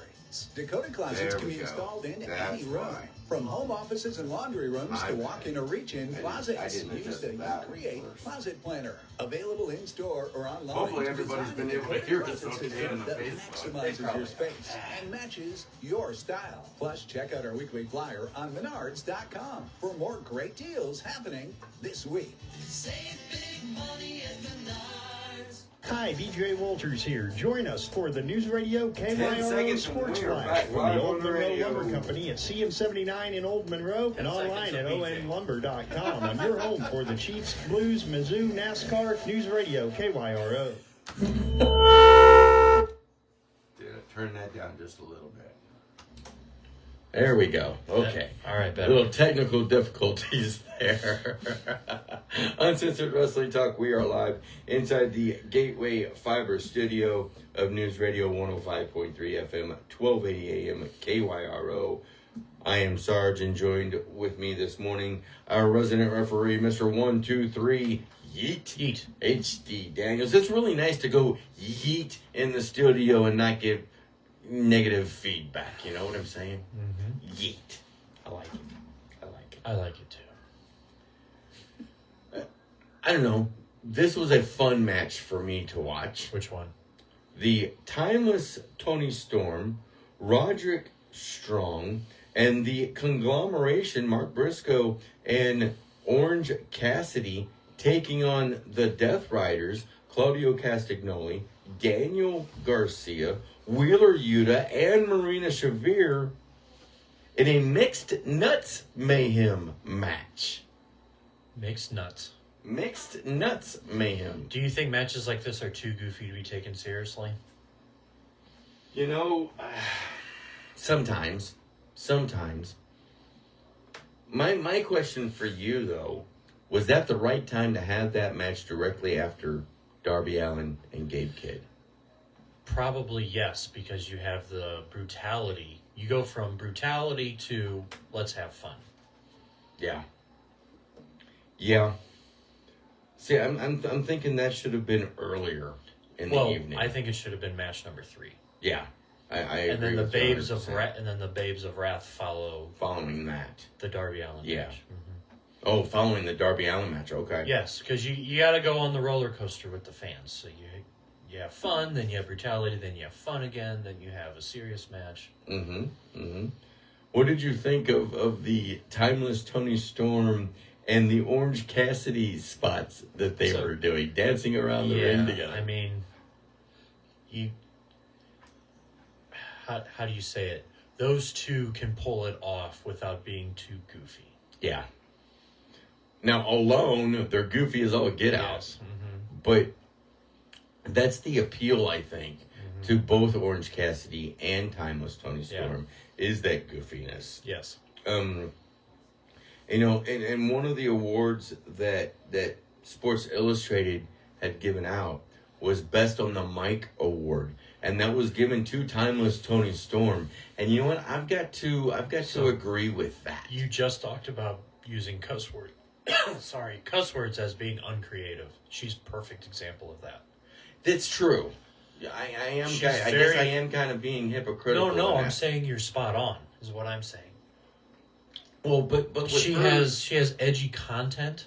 It's very edgy content. She'll say the things that are allowed on TV, and she'll even kind of hide it, like in a euphemism type of phrase. Well, she says things on TV that she really shouldn't be saying either. Well, she's getting away with it, so you can't say that she shouldn't be saying it, but she's also not just going F this, F that, S word this. P word that. Correct. That's very true. That's very, very true. But, you know, the conglomeration and Roderick Strong and Timeless Tony Storm coming out victorious in this one against the Death Riders. No surprise. You weren't surprised by that? No, those members of the Death Riders are there to lose. Ooh. Wow. See, I'm sorry. Claudio Castagnoli should not be losing matches. But when you pair him with Daniel Garcia and Wheeler Yuta, yes. I mean, he's the CMLL World Heavyweight Champion right now. I lost track of his standing in the tournament, but I thought he would have been in the quarterfinals at least. Yeah, he took a couple of L's. Yeah. And a draw with Takeshita, which caused and allowed John Moxley to jump ahead of him in that point standings. But yeah, no, when you put Claudio with those two, he's losing. Eek. Sorry. How bad does that? How much bad does that say about Daniel Garcia, Wheeler Yuta, and even Marina Shafir for that matter? It just says that they can be counted on to put a solid match and put the baby faces over. Okay, I can. And they can get pretty decent amount of heel heat. Okay. But they have to start winning to be taken seriously. This is true. I mean, John Moxley did go on that little bit of a losing streak, about 4 or 5 matches in a row. He did, and I did not see him accomplishing what he accomplished without saying the spoilers. But it's over. You can talk about it now. It's not spoilers. Yeah, I know, but we always try to go in chronological order of the show. It's okay. So he's the Continental Champion now. Mm-hmm. And it is typical, especially with heel factions, where the champion continues to win and his disciples / followers are losers. Mm-hmm. Because they can lose all their matches and keep their heel champion strong. That's heel faction 101 stuff. True. Very, very true. AEW Women's World Championship last night on the line as the champion Chris Statlander going up against Jamie Hayter. Your thoughts on this one? Maybe match of the night for me. I mean, John Moxley and Okada was really fun, but I don't know. Maybe I'll take it back and not say match of the night. It was tied. Maybe, I don't know. Maybe I shouldn't rank the matches. It was really fun. It was a really good match. No, I mean, if you got them ranked in your head, I don't know. No, I'm questioning my own head out loud, so that's why. There's a spot that sticks out in my head where they did that. I don't know what else to call it, but like a pile driver off the turnbuckle. Mm-hmm. God, why are they doing that? Man, more risk taken. Mm-hmm. Heavy risk taken. Yeah. Type of risks that you can very well break your neck. And if you break your neck, you might as well call it a career, maybe even life. I just hope the money's worth it. Man. Because the clip that they'll show on social media just for that isn't worth it. Mm-hmm. I hope they're getting paid what they feel like they should be getting paid. Well, outside of that, I guess you'd call it pile driver that was done. The rest of that match, though, so solid. Yeah, solid. So very, very solid. And the women proving yet again of what we've been saying, women's wrestling is so much better than the men's. We say that, but then we have matches like Okada versus Moxley in the Fatal 4-Way main event, which I enjoyed all of them. Which both of them were really, really good. Don't get me wrong. But as a whole, though, the women have been killing it this year. I agree. Just absolutely killing it. And of course, with all that being said, Chris Statlander defeating Jamie Hayter to retain the AEW Women's World Championship. Where does Chris Statlander now go from this win? Who does she face off against next? Or who would you like to see Chris Statlander face off against next? Good question. Who are our options? We have the entire roster.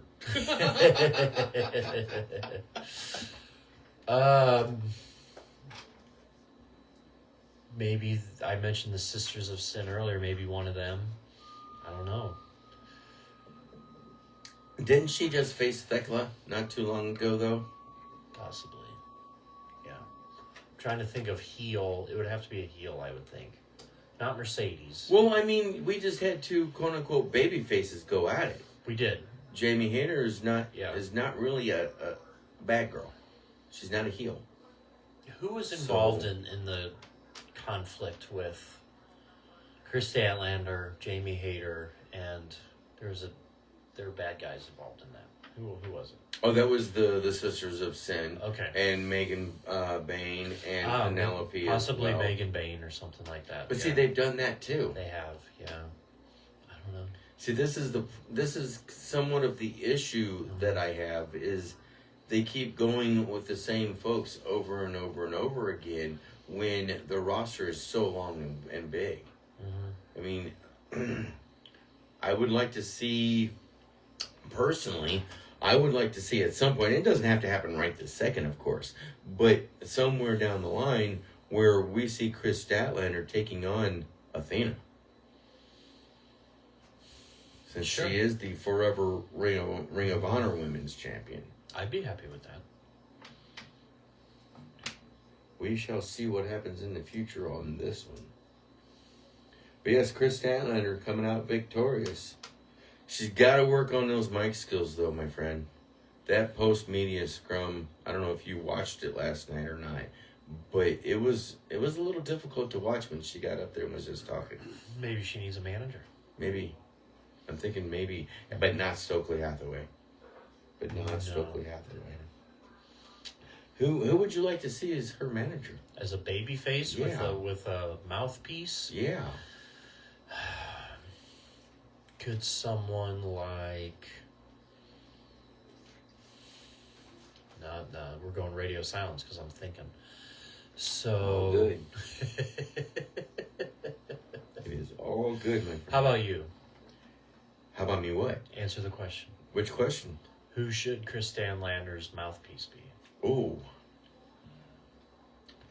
You know, it's really tough because I don't see any other quote unquote baby faces, male or female for that matter, with a manager right now. So it's really tough.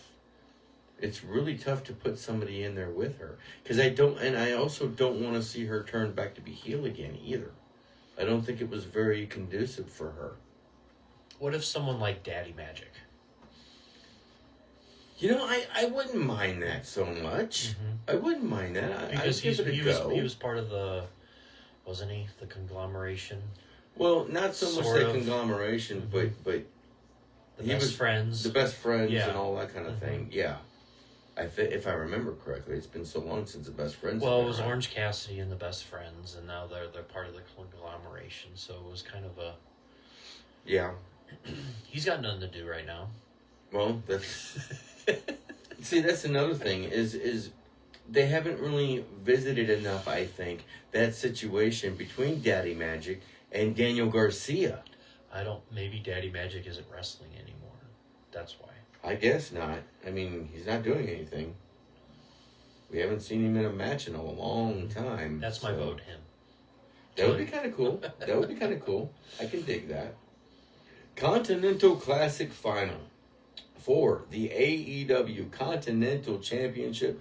Kazuchika Okada up against Jon Moxley in this final. How surprised were you of the result of this match? I assumed that Jon Moxley was going on a losing streak after his year of dominance with the AEW title. I felt like his place was now to put other people over. Mm-hmm. And him winning the tournament, although I'm not disappointed, I was surprised. I don't mind him being that champion, the workhorse champion. And the promo / interview that he did after winning that match. Yeah. Your thoughts on that? Moxley's a babyface now. It seems like he did do that babyface turn. How do we... But how does the rest of the Death Riders feel about it? I was actually expecting a beatdown. So he cut a promo. Yes, he cut that promo backstage. Like, this is our dream. This is what we do as wrestlers. I'm going to go win. And then he cut the promo like, this is for all the boys in the back. I was expecting him to be kicked out of the Death Riders, 100%. And maybe it'll happen. Maybe it will happen. But then what happens to them? They need a new leader, or they fall into nothingness. Yeah. Jon Moxley wins this Continental Classic, becomes the new Continental Champion, and since Okada lost, he was forced to relinquish the AEW Unified Championship. And now the question persists of what do we do with its International Championship? Well, we get a rematch, Moxley versus Okada for the Unified title. Oh, gosh. No. My friend, no. And every year we do this. We ununify it for the tournament.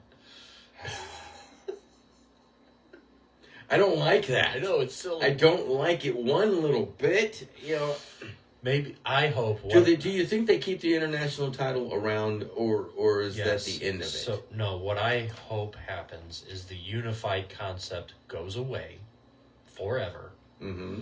And I think Tony Khan has a thing for having a belt on Okada. I think it tickles his fancy to see Okada with one of his belts. So the international title's not going anywhere. I mean, Okada's that good to where it's not that he needs a title. No, but Tony having wants a him, title on him, though, brings more eyes to the situation, I think. And I think we continue separate ways. Maybe it's wishful thinking. The Continental International title go their separate ways and never are combined ever again. I would like that very, very much. I would like that very, very much because it just doesn't.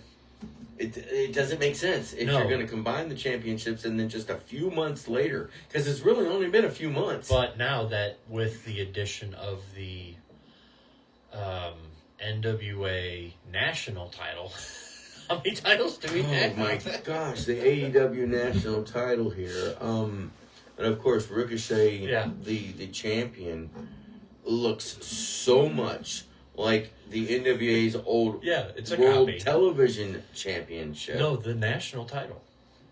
It was a copy. Well, of, it was. Yeah. They both kind of looked similar. The TV World Championship and the National Championship of old.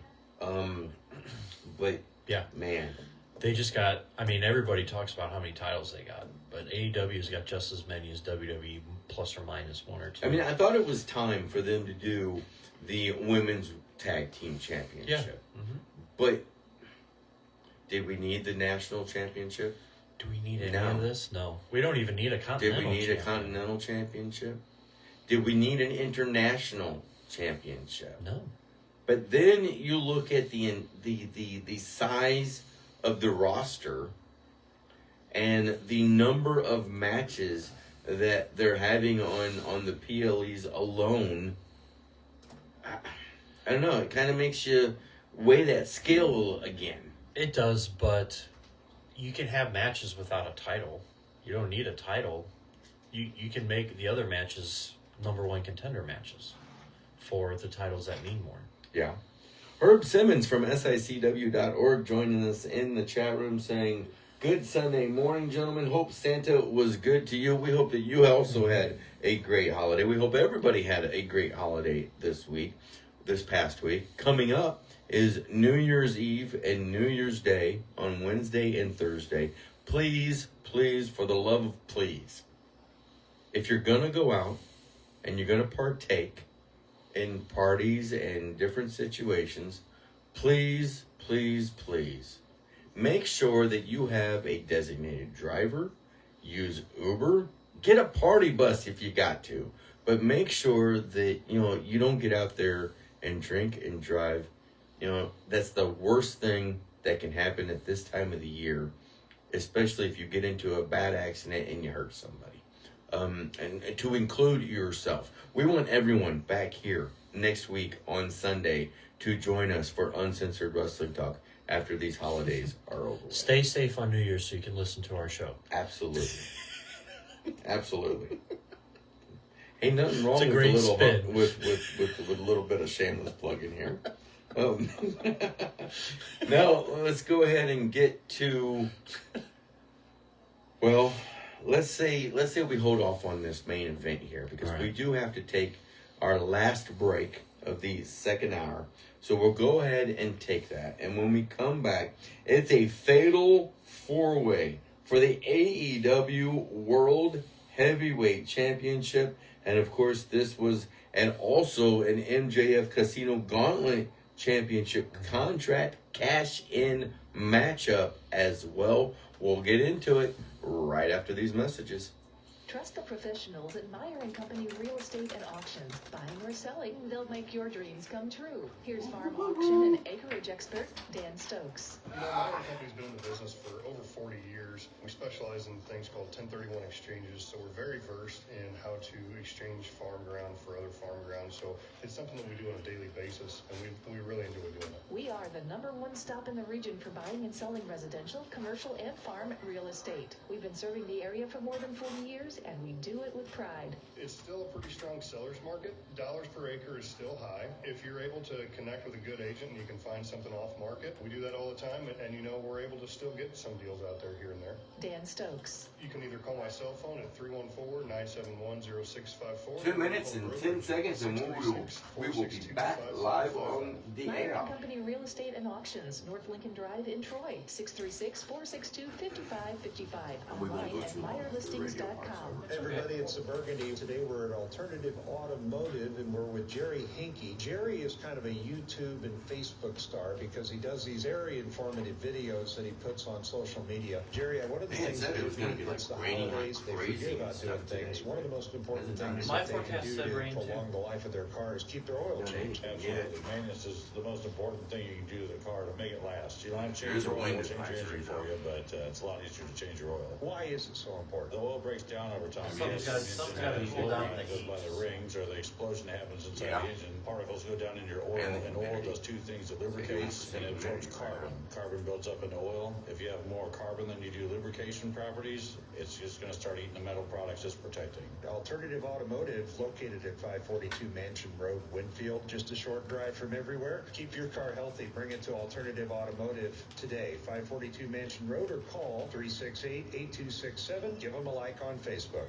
In fields where weeds don't back down, farmers count on Liberty Ultra Herbicide by BASF. The Liberty Lawn formulation delivers stronger coverage and 20% better weed control. Something Todd Ryan. Less than a minute, 45 seconds, and we'll be back live on the radio. But now we've upgraded to Liberty Ultra, and it seems like to me the burn down is quicker. That's Liberty Ultra Herbicide. Clear, reliable efficiency. Hear more Ultramonials at libertyultramonials.com. Always read and follow label directions. News Radio KYRO weather from the Meyer & Company Real Estate and Auctions Weather Center, online at MeyerListings.com.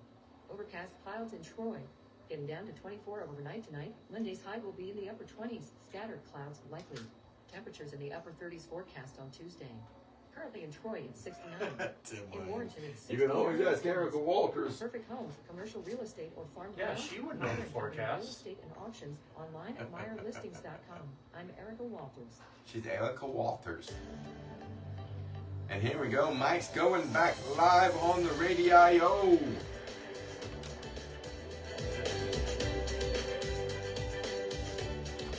Welcome back, Uncensored Wrestling Talk, hour number 2. We've got about 10 minutes left in the show. We're live inside the Gateway Fiber studio of News Radio 105.3 FM, 1280 AM, KYRO.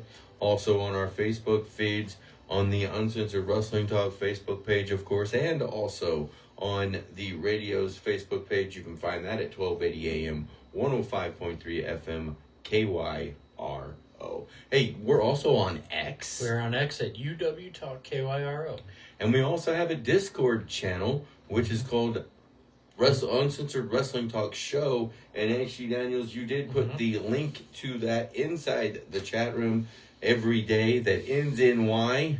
Has some sort of a wrestling event going on. Go to Uncensored Wrestling Talk on Facebook and you'll find the link and you can bother us on Discord. There you go. There you go. Because we are on there. We chit-chat all the time about the different wrestling things that are going on at that particular moment. Fatal 4-Way. AEW World Championship on the line.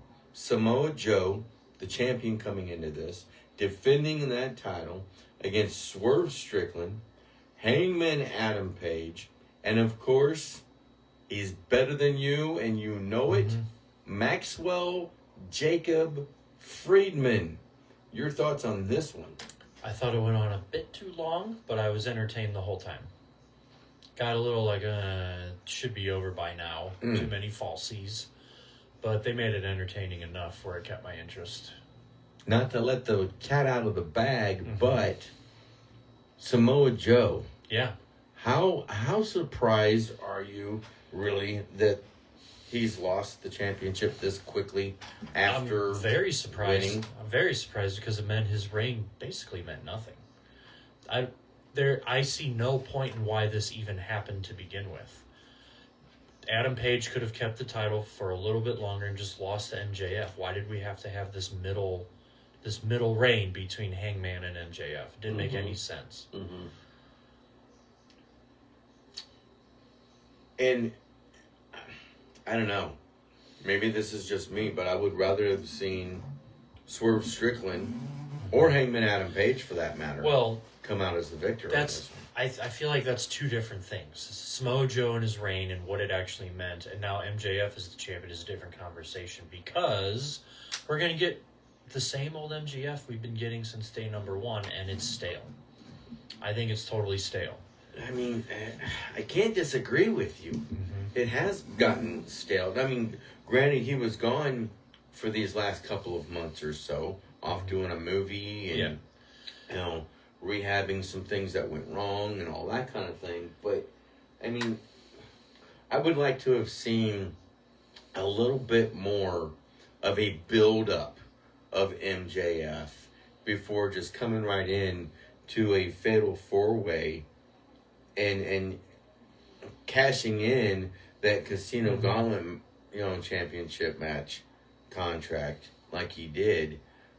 I would like to have seen it as a one-on-one matchup between himself and whomever was the champion at the time. I hear you. I don't know what I would prefer. I'd probably prefer that he not be back at all right now. We need a break from him. Well, like I said, he was gone for like Not long enough. 2 months or so. It wasn't long enough. His promos are on repeat. Did he have a good promo on the last Dynamite? Yeah. It was good, but it was repeat. But we've seen those same, we've seen those same words come out of MJF's mouth at other competitors, especially when it's a triple threat or a 4-way. Because this 4-way is not the first time he's been in a fatal 4-way. You just can't please wrestling fans because he's great on the mic. He's one of the best to do it right now, but it's I don't want to hear it. I'm unpleasable. So what do you think we're going to hear from MJF? He's going to get his Triple B back. He's going to get the Burgundy belt back. Oh my gosh, I forgot about that. Yeah. He is going to put that back on the Burgundy backing. Yeah, he's going to get that back. And what's next? I don't think Samoa Joe is going to challenge him. I don't either. I think the Ops versus Hangman, Swerve, and Eddie Kingston is what is the future.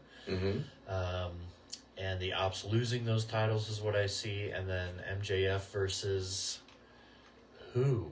I don't know. That's the question. Because if you're taking away Swerve Strickland and Hangman Adam Page, Kenny Omega. How far are we away from Will Ospreay coming back? The first two that came to my mind was Ospreay and Omega, and I don't know where Ospreay is in his healing. And that's the question. And nobody has really said anything about that at all. But I would rather see MJF versus Will Ospreay, who also through Sports Illustrated voted as the best in the ring. So Kenny Omega, great that he's back. Great to see him tagging with the Young Bucks. They're separating. They're separating again? Yeah, there was some backstage promo. What did I miss? Something on Collision, I think, where the Bucks were like, we're going to go home now. Well, see, that was Christmas night, so I didn't get to see that on Christmas night. And you did get to see it, apparently. Yeah, so, I watched it on delay or whatever. But the Bucks were like, we're going to go home now. Thanks for helping us.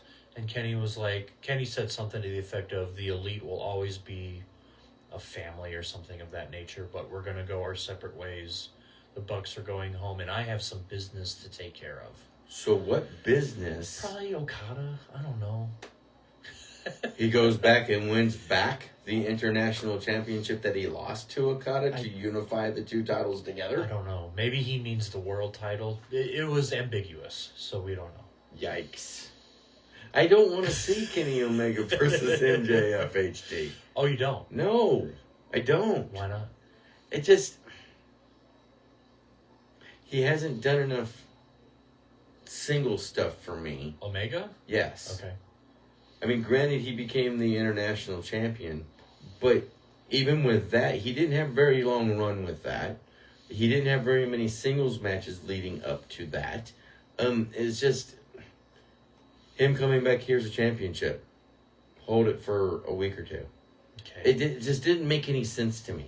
So, what's he of what they've been doing with Omega since he's come back from that diverticulitis. Well, he's over no matter what. He's a founding father. He's Kenny Omega. True. He can do. He is that. He can do no wrong, and he can do whatever he wants, basically. So. But I so much would rather see MJF versus Will Ospreay. Okay. But and it doesn't have to be a one-off with that. That can happen several different matches over a couple of months time period. You want a long-term story I with do. those two. I do. Want MJF to cheat to win a few times. That's what he does anyway. Right. So, there's that. There is that. Hey, January the 10th, NWA's World League Wrestling, the first event of the new year, 2026, at the Race Wrestling Arena. Get your tickets right now at harleyrace.com. You don't want to miss it. Some really great stuff going to go on. Monstrous Mike Maverick has challenged the Grand Regent, Camaro Jackson, for the NWA World League Heavyweight Championship. That is going to happen. Go look at the interview on World League Wrestling's Facebook page. You'll see exactly how that came down. Cannot wait for that one. HD Daniels. And again, thank you for coming in and going solo with me. It's the end of the show already. It's the end of the show already. We've got about 10 seconds left. Again, thank you so much. Thank you to Superfan. Even though he's not here today, we'll reschedule Drew Shields for in the future. And thank you to each and every single one of you out there watching and listening on the radio and Facebook. We'll continue on the Facebook for a few more minutes. And until next Sunday, hey, we're going to have Jeff Wild, the Wild Man, in studio with us. But until then, go watch some wrestling. Yeet. And beyond. I never thought in my 50s that I would be sitting in that chair doing that job. All right. How good is that? All right. We'll do a little bit of dirt sheets. Dirty shirts. Sorry, it's his favorite thing. You want me to type something? Or you want to do it later? Yeah, I'll do it after. Okay, all right. Yeah, we can do it after. Let us see here. What have we got? The dirt sheet saying over the last couple of days. Russell Votes Radio says there have been internal talks in WWE about Joe Hendry having a regular presence on SmackDown now that the show is expanding to 3 hours. It sounds like the USA Network wants Hendry on the show, and that is a factor in WWE's decision making. You know what I think about Joe Hendry? He is the next Adam Rose. Ooh. Or the next Fandango. He's going nowhere. And I hate that for Joe Hendry. Am I wrong? I don't think so. Yeah, right? I really don't think so. I feel that way too. He does his I hate gimmick. it. He does his gimmick with all the jobbers of WWE all dressed in Santa suits on SmackDown. Yeah. I mean, he's going nowhere. Yeah, unfortunately. I think you might be right. But man, I don't like that for him at all, one bit. He's proven he's a good worker. He's proven that he can hold championships. He's proven that he can go with just about anybody in that ring. It's almost like a step down of what he's going to be doing. He's a filler for the 3-hour nonsense. You really don't like that going to 3 hours either. Because I don't trust him. Yeah. If this was 1997, it was Monday Night Nitro, yeah, let's go have some fun. But I don't trust them at all. I can't say that I disagree with you. I really can't. Multiple sources told Post Wrestling that WWE's Backlash PLE will return to Puerto Rico in 2026. One source with access to an internal calendar indicates the event will take place on May the 9th in San Juan. Bad Bunny's return to WWE for that event is not confirmed, but it looks like he's available based on his tour dates for next year. I mean, I liked what Bad Bunny did when he was in, but do we need Bad Bunny back? I don't think so. Maybe just be an ambassador of sorts. Who needs him though? He's doing the Super Bowl show. I think. Yeah, he is doing the Super Bowl show. I'm sure someone in TKO land thinks that this is a great opportunity to get Bad Bunny on TV. Yeah. Yeah. Even if it's just to perform a crappy song. And that's probably what we'll get. Is him performing a song or two during that. I don't want to see him in another match though. No, but that's what I'm saying. It will probably turn into a spot. He'll be doing a concert or something, and he'll do a Canadian Destroyer to the Miz, something like that. Or Logan Paul comes out. Or, yeah. Yeah, I'm not looking forward to it. Votes mentioned that WWE is considering an expanded travel schedule for NXT in 2026 in order to give the wrestlers more experience working in front of different audiences and different environments. They need it. The NXT crowd is not good for them. Yeah. I don't think it's good for them at all. I would agree. It's about time that they start going on the road. Yeah. And they've done a few spot shows on the road over this year, but not really enough to throw a stick at though. No, they need to go on an actual tour.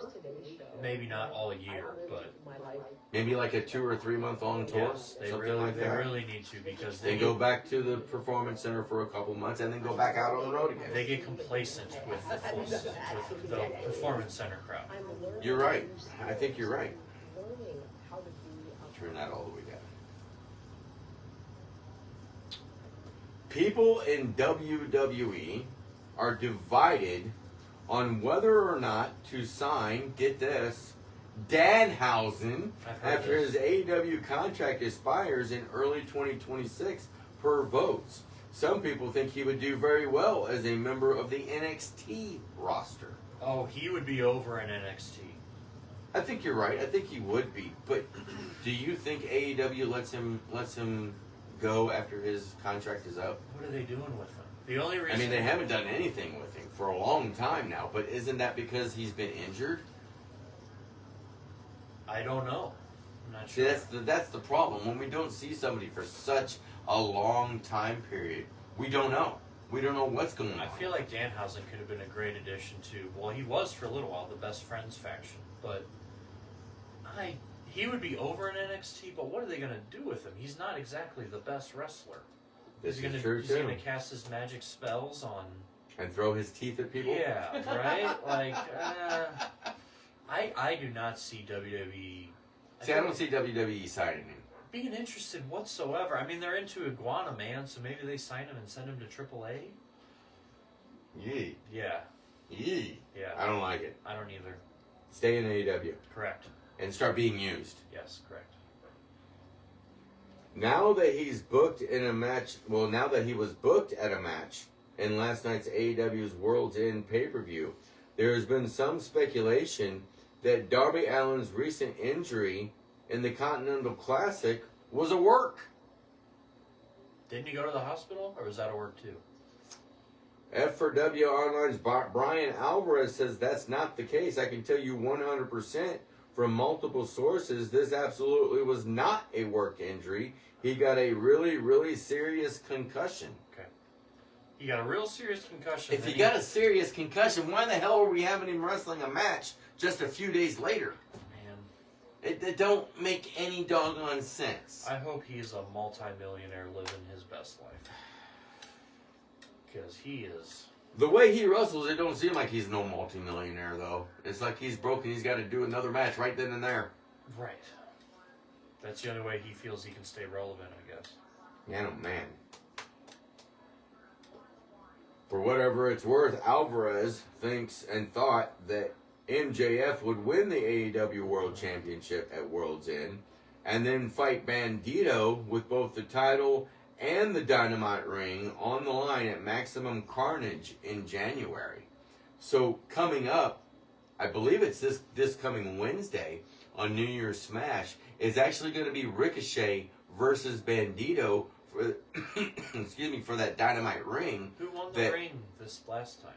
It was MJF for these last 3 years, but the Battle Royal that was last week, it had it to where Bandito and Ricochet were the last two men standing. So we're going to see a new holder of that Dynamite ring. I bet MJF interferes, so there is no winner. Ooh. But see, then that would put Ricochet up against MJF as well, and I just don't want to see that. It'd be heel versus heel, so it won't work. It won't work. Exactly. And plus he's got that Maybe national I'm wrong. championship that he needs to start Maybe I'm wrong. defending. We'll see. We will see what happens there. A couple more before we get on out of here. Multiple sources told Fightful Select that NXT star Blake Monroe, otherwise known as Mariah May, said she was injured and unhappy after the botched spot that led to her losing the North American Championship to Thea Hale. People who work on her creative were also not happy with how the situation played out and quickly pushed for the title rematch to be booked. The severity of Monroe's injury is unknown.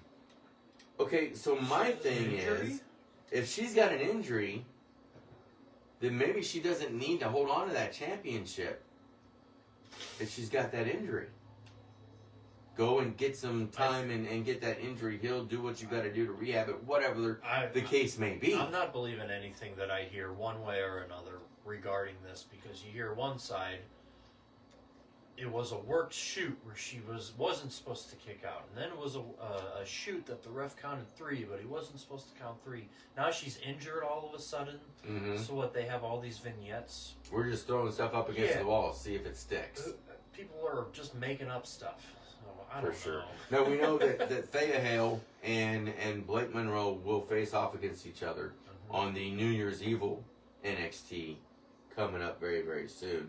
And I foresee Blake Monroe is going to end up capturing that championship back. If she's injured, then she won't get it back. That's the problem. That's the problem that I'm saying. she wins it, she's got the championship, but yet she's injured. That makes no sense to me of why you're going to put a title on an injured person. Just saying. Long-term storytelling. She doesn't I have to guess. Wrestle. She doesn't have to wrestle. And a source close to the situation said there was some heat on referee Felix Fernandez for not checking on Monroe when she was hurt. But I've heard that there's no heat on him.